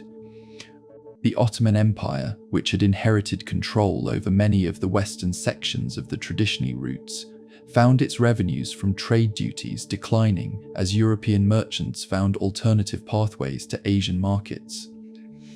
The Safavid Empire in Persia, despite its control over some of the most beautiful and productive regions along the traditional routes, discovered that its silk and carpets now competed in European markets with goods shipped directly from China and India. The human cost of this transformation was immense but often invisible to European observers. Families who had operated caravanserais for generations found their businesses failing as fewer and fewer caravans passed through their establishments. Artisans who had crafted goods specifically for the Silk Road trade discovered that their traditional markets were disappearing. Cities that had grown wealthy as trade centers began to stagnate as commerce flowed around them rather than through them. Yet even as the traditional Silk Road entered its long decline, the routes that had connected civilizations for more than a millennium retained their cultural and spiritual significance. The pilgrimage routes to Mecca continued to carry thousands of faithful Muslims each year. Buddhist monasteries along the old caravan paths continued to preserve and transmit religious teachings. The languages, architectural styles, and cultural traditions that had emerged from centuries of Silk Road exchange remained embedded in the societies that lined the ancient routes. The ocean had not conquered the desert and the mountain pass. It had simply offered an alternative that proved more economically efficient for long-distance trade between Europe and Asia.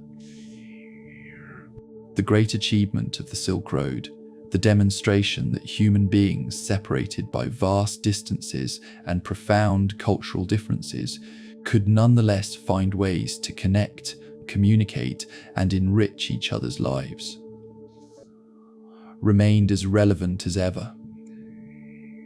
The routes themselves might carry less commerce, but the human impulse that had created them continued to drive the expansion of global connection and exchange. As the 19th century unfolded across the ancient lands of the Silk Road, a new kind of drama began to play out along routes that had once carried silk and spices, but which now became the stage for imperial ambitions and geopolitical maneuvering on a scale that would have astonished the medieval merchants who had once travelled these paths in search of profit.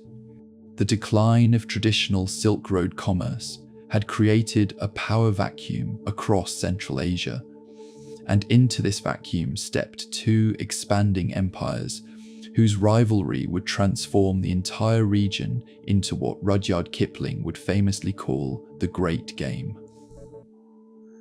From the north came the inexorable advance of Russian power, pushing steadily southward from the Siberian steppes into the lands that had once been the heartland of Mongol and Turkic nomadic empires.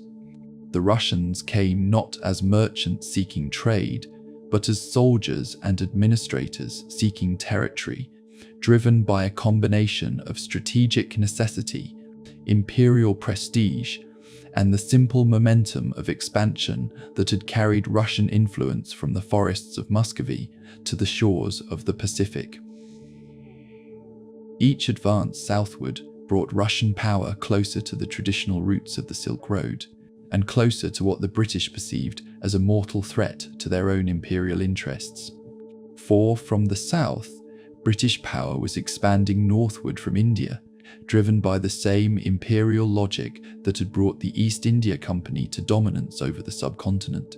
The British, masters of global maritime commerce, understood that their control over India, the jewel of their empire, depended upon maintaining secure frontiers and preventing any rival power from establishing a position from which the subcontinent might be threatened.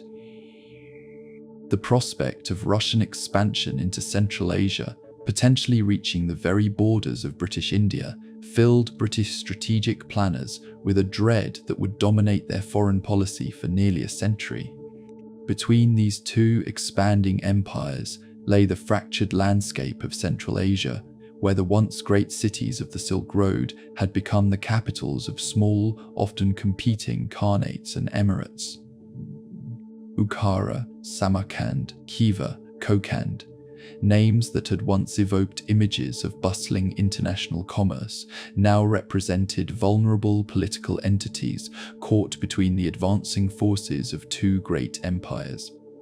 The rulers of these Central Asian states found themselves in the unenviable position of trying to maintain their independence while acknowledging the superior military power of their northern and southern neighbours.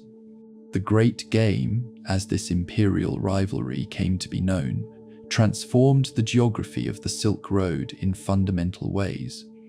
Routes that had once been evaluated primarily in terms of their commercial potential were now analysed for their strategic significance.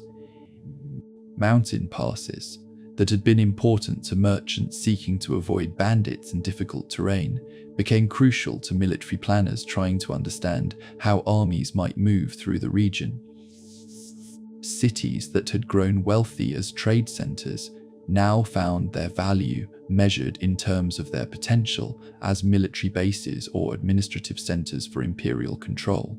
The human agents of this imperial competition were often remarkable individuals who combined the traditional skills of the Silk Road traveller, the ability to navigate unfamiliar territories, to communicate across cultural barriers, to survive in harsh and dangerous conditions. With the new purposes of imperial intelligence gathering and political manipulation, British officers like Alexander Burnes and Arthur Connolly travelled through Central Asia disguised as merchants or pilgrims, mapping routes and assessing political conditions while ostensibly engaged in trade or religious observance.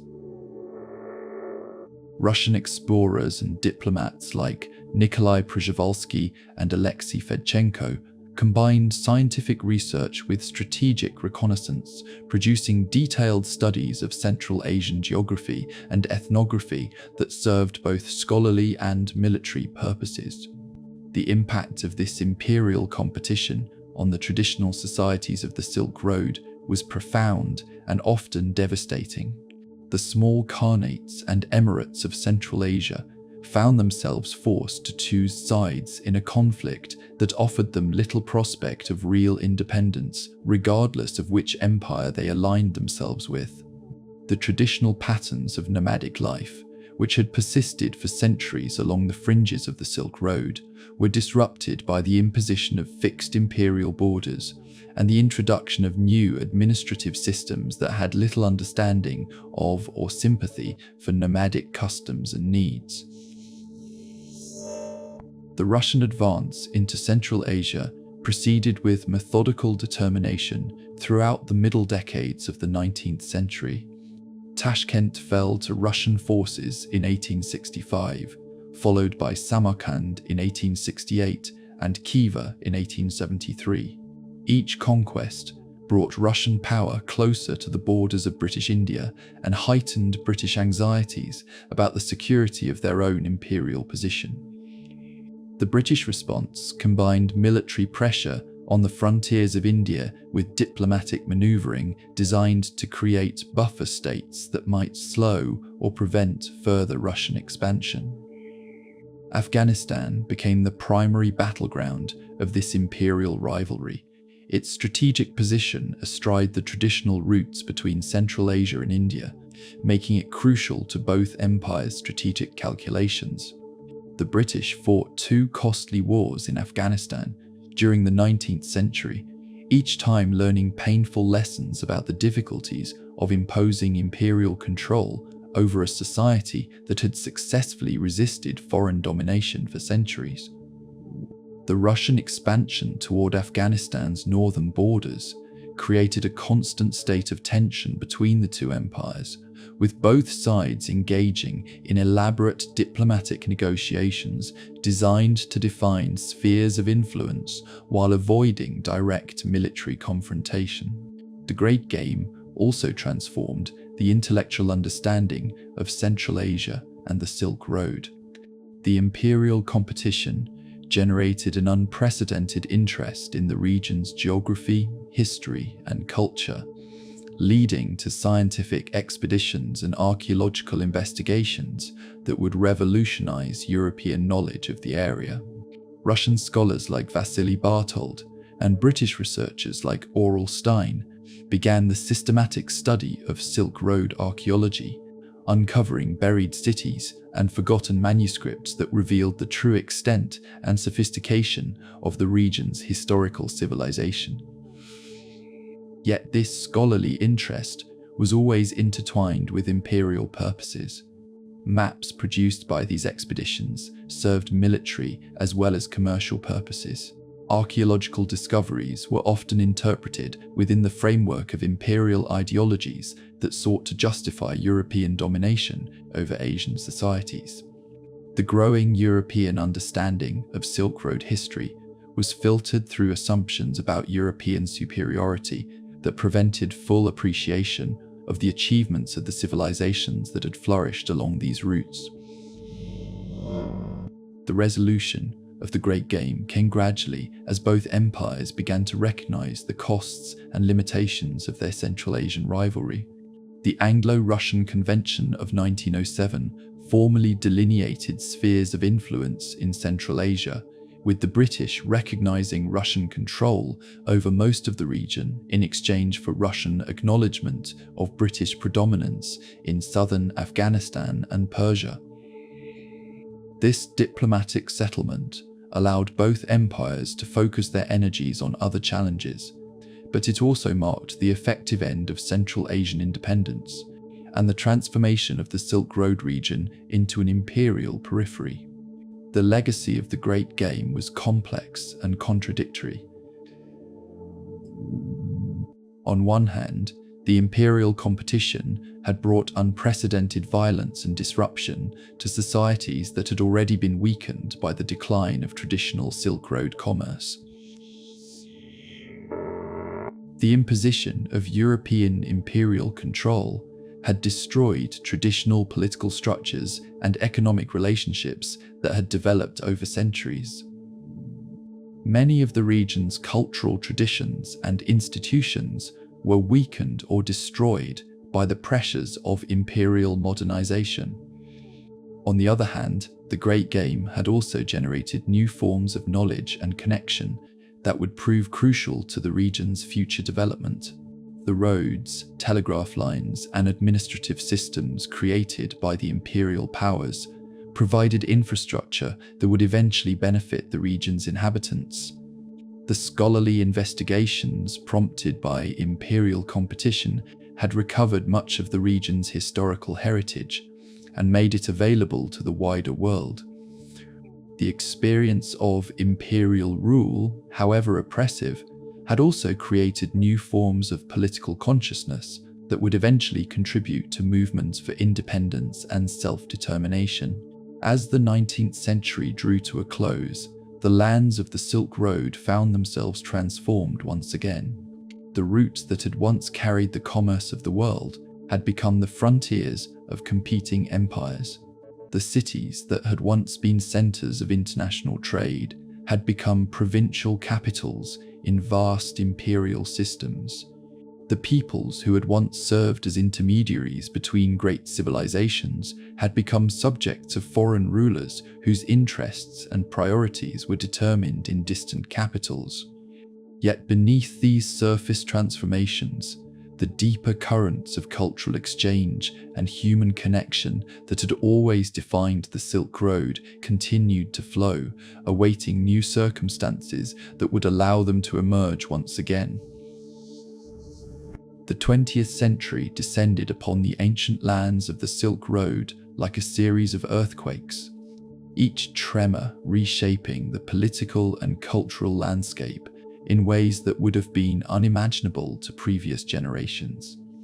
The first great shock came with the collapse of the Russian Empire in 1917, an event that sent reverberations throughout Central Asia and created opportunities for brief experiments in independence that were quickly crushed by the expanding power of the Soviet Union.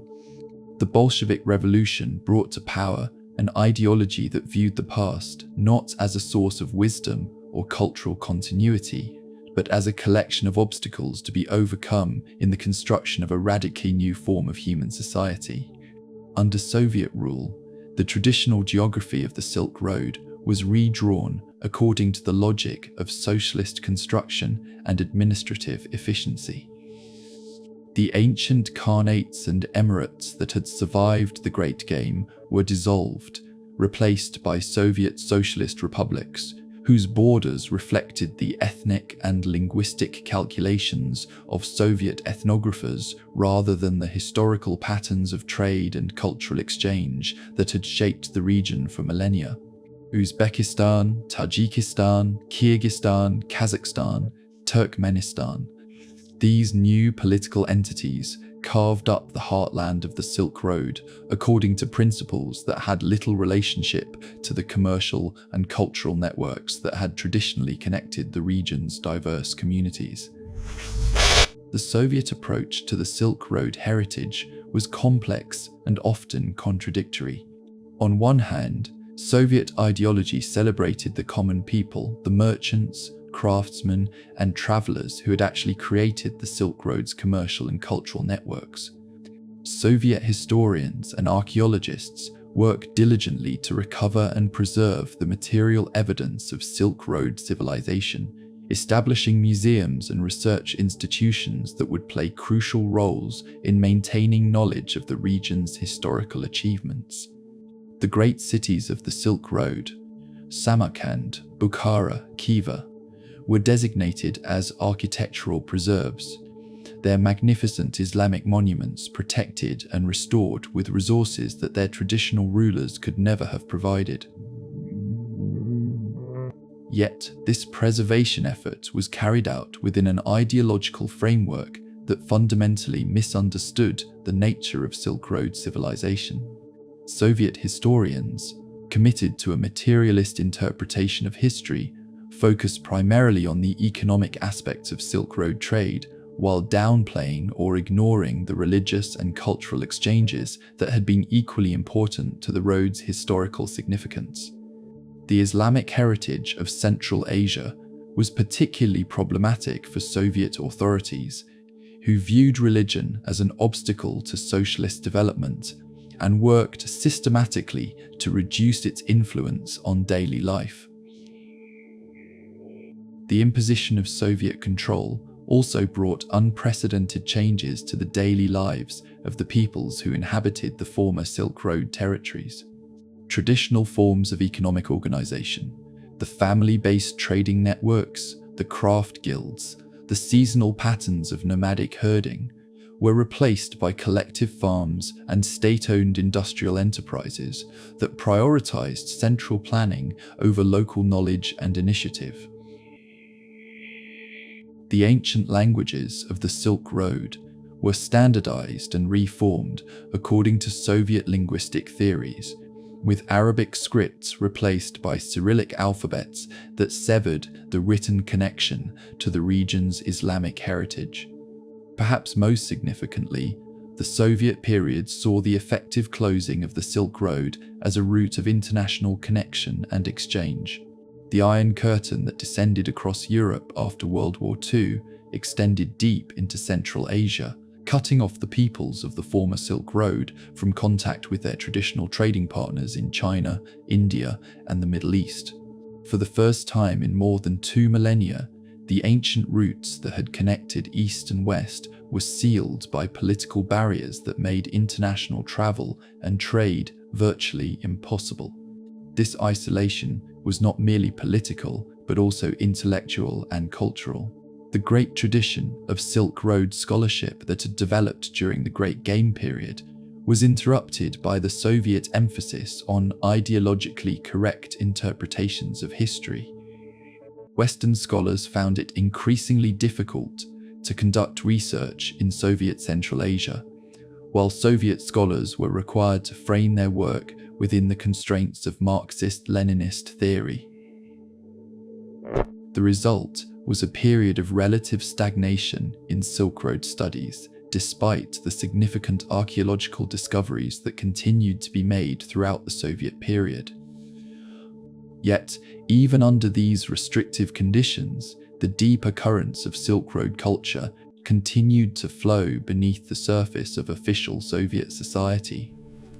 In the tea houses of Samarkand and the workshops of traditional craftsmen, older generations continued to pass down memories and skills that connected them to their pre-Soviet past.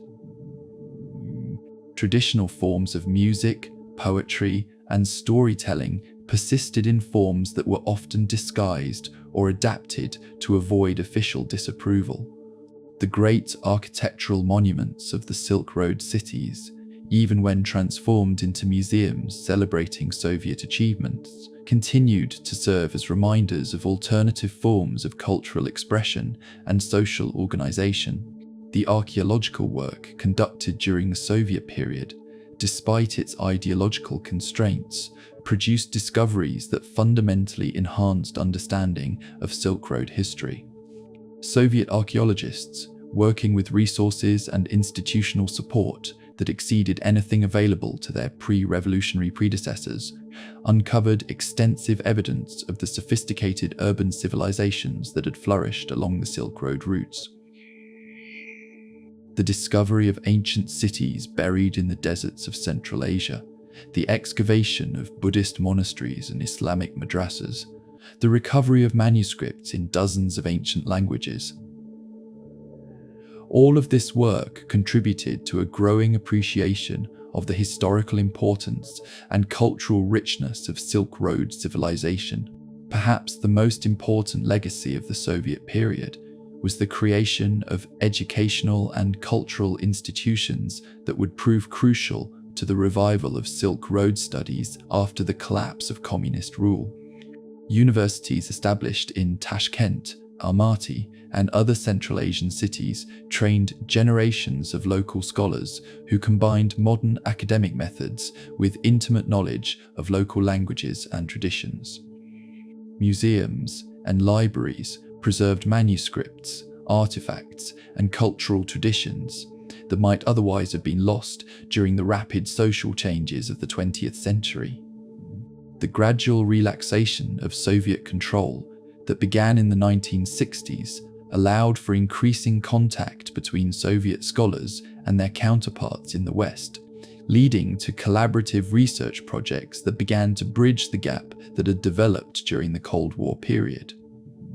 The Silk Road, as a subject of scholarly investigation, began to serve as a vehicle for international cooperation that transcended the political divisions of the bipolar world.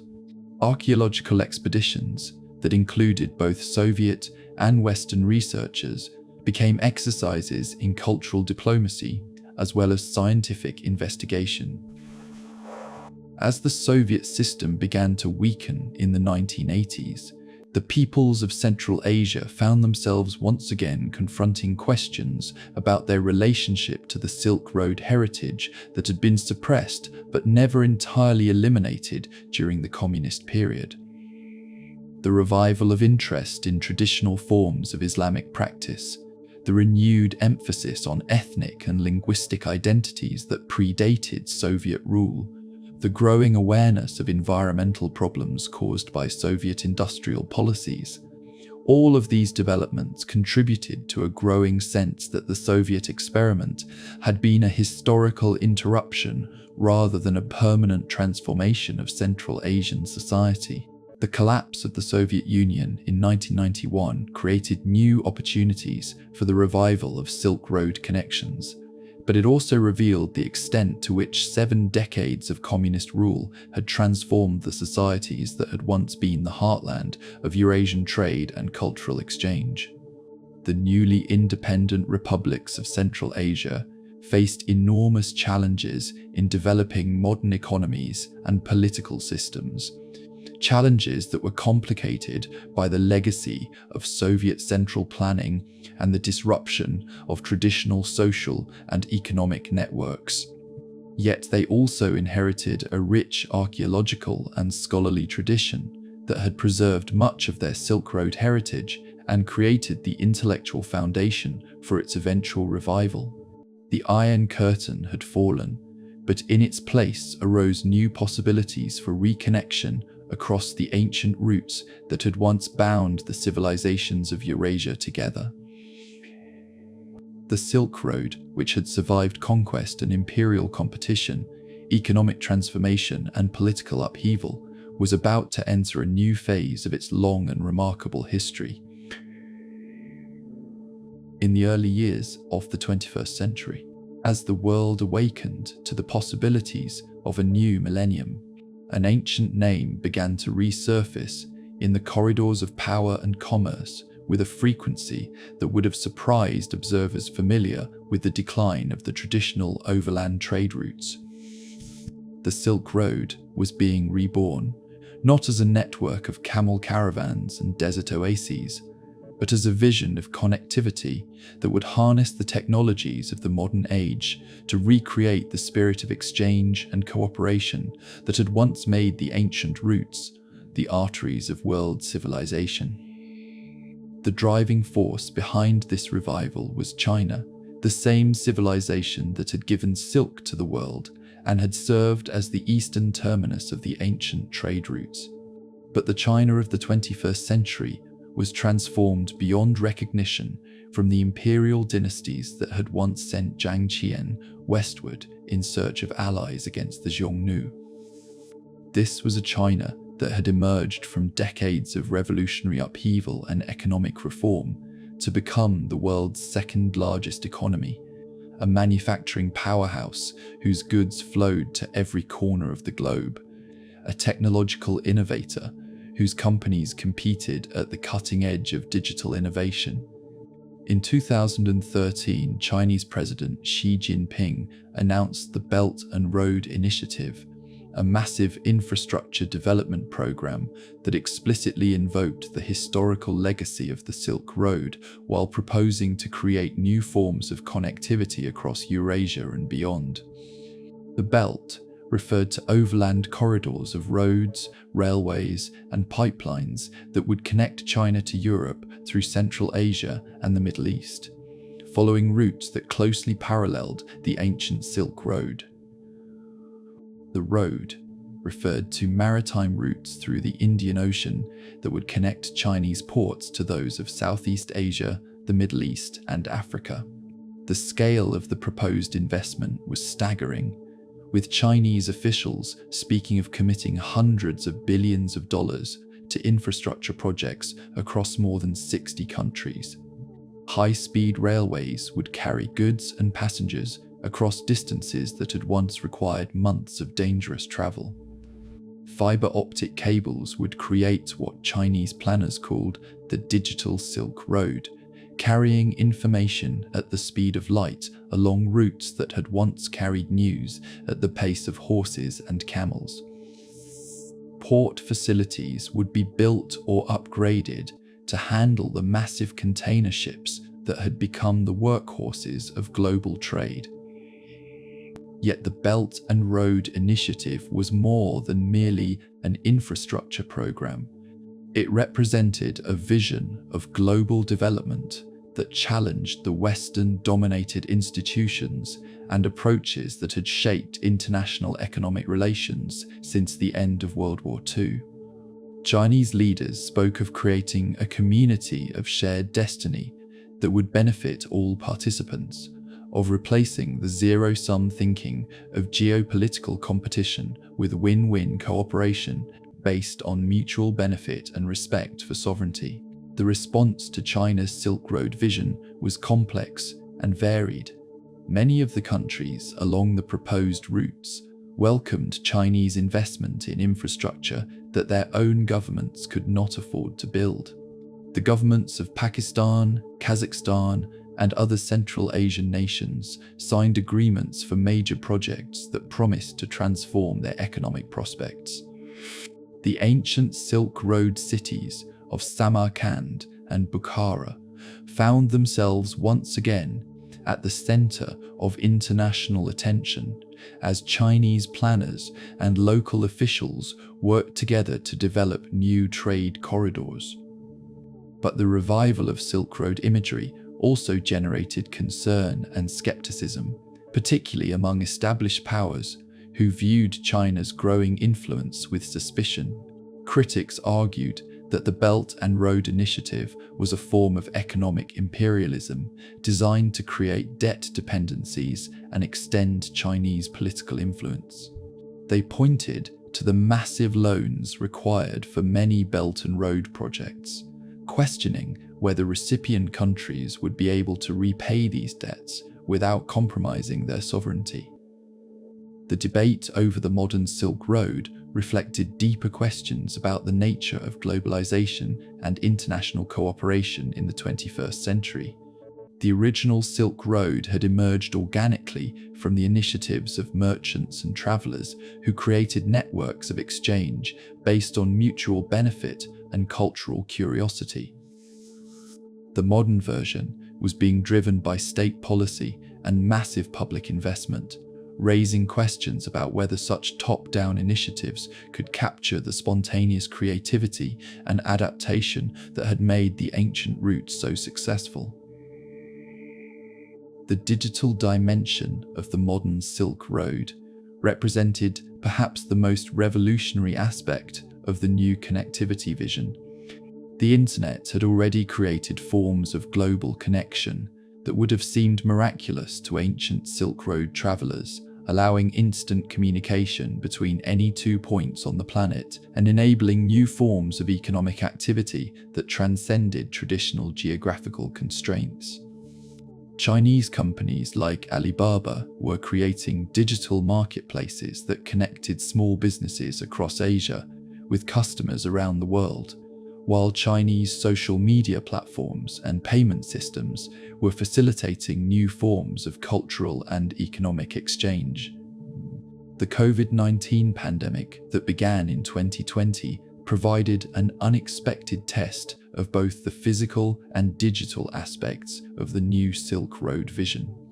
As traditional forms of travel and trade were disrupted by lockdowns and border closures, digital platforms became even more important for maintaining economic and cultural connections. The resilience of supply chains that connected Chinese factories to global markets became a matter of international concern, highlighting both the benefits and vulnerabilities of modern connectivity. In the Central Asian republics that had once been the heartland of the ancient Silk Road, the Belt and Road Initiative offered both opportunities and challenges. The promise of Chinese investment in infrastructure could help these countries overcome the economic difficulties they had faced since independence from the Soviet Union. New railways and highways could connect them more effectively to global markets, while digital infrastructure could help their businesses participate in the global economy. Yet, there were also concerns about maintaining cultural and political independence in the face of growing Chinese influence. The memory of Soviet domination remained strong in Central Asia, and many observers worried that the Belt and Road Initiative might create new forms of dependency that would limit the sovereignty that these nations had fought to establish. The challenge was to harness the benefits of Chinese investment while maintaining the capacity for independent decision-making. The environmental implications of the modern Silk Road also generated significant debate. The massive infrastructure projects required for the Belt and Road Initiative would inevitably have environmental consequences, potentially affecting some of the world's most fragile ecosystems. At the same time, Chinese leaders argued that better connectivity could actually reduce environmental impacts by making transportation more efficient and enabling the development of renewable energy resources in regions that had previously been isolated from global markets. As the second decade of the 21st century drew to a close, the modern Silk Road remained a work in progress, its ultimate impact on global development and international relations still unclear. What was certain was that the ancient routes that had once connected the civilizations of Eurasia were once again at the center of global attention, their historical legacy providing both inspiration and cautionary lessons for contemporary efforts to build a more connected and cooperative world. The digital technologies that had made instant global communication possible were creating new forms of cultural exchange that paralleled the intellectual and artistic cross-pollination that had occurred along the ancient routes. Chinese students studied in universities across Central Asia and the Middle East, while students from these regions traveled to China to learn about modern technology and business practices. Social media platforms enabled direct communication between people who might never meet in person, but who shared interests and concerns that transcended national boundaries. In this new age of connectivity, The spirit of the ancient Silk Road, the human impulse to reach beyond familiar boundaries in search of new opportunities, new knowledge, and new forms of cooperation, was finding expression through technologies that the original Silk Road travelers could never have imagined. Yet the fundamental human motivations remained unchanged: the desire for prosperity, the curiosity about other ways of life, the hope that cooperation might prove more beneficial than competition, and the belief that distance and difference need not be barriers to mutual understanding and shared benefit.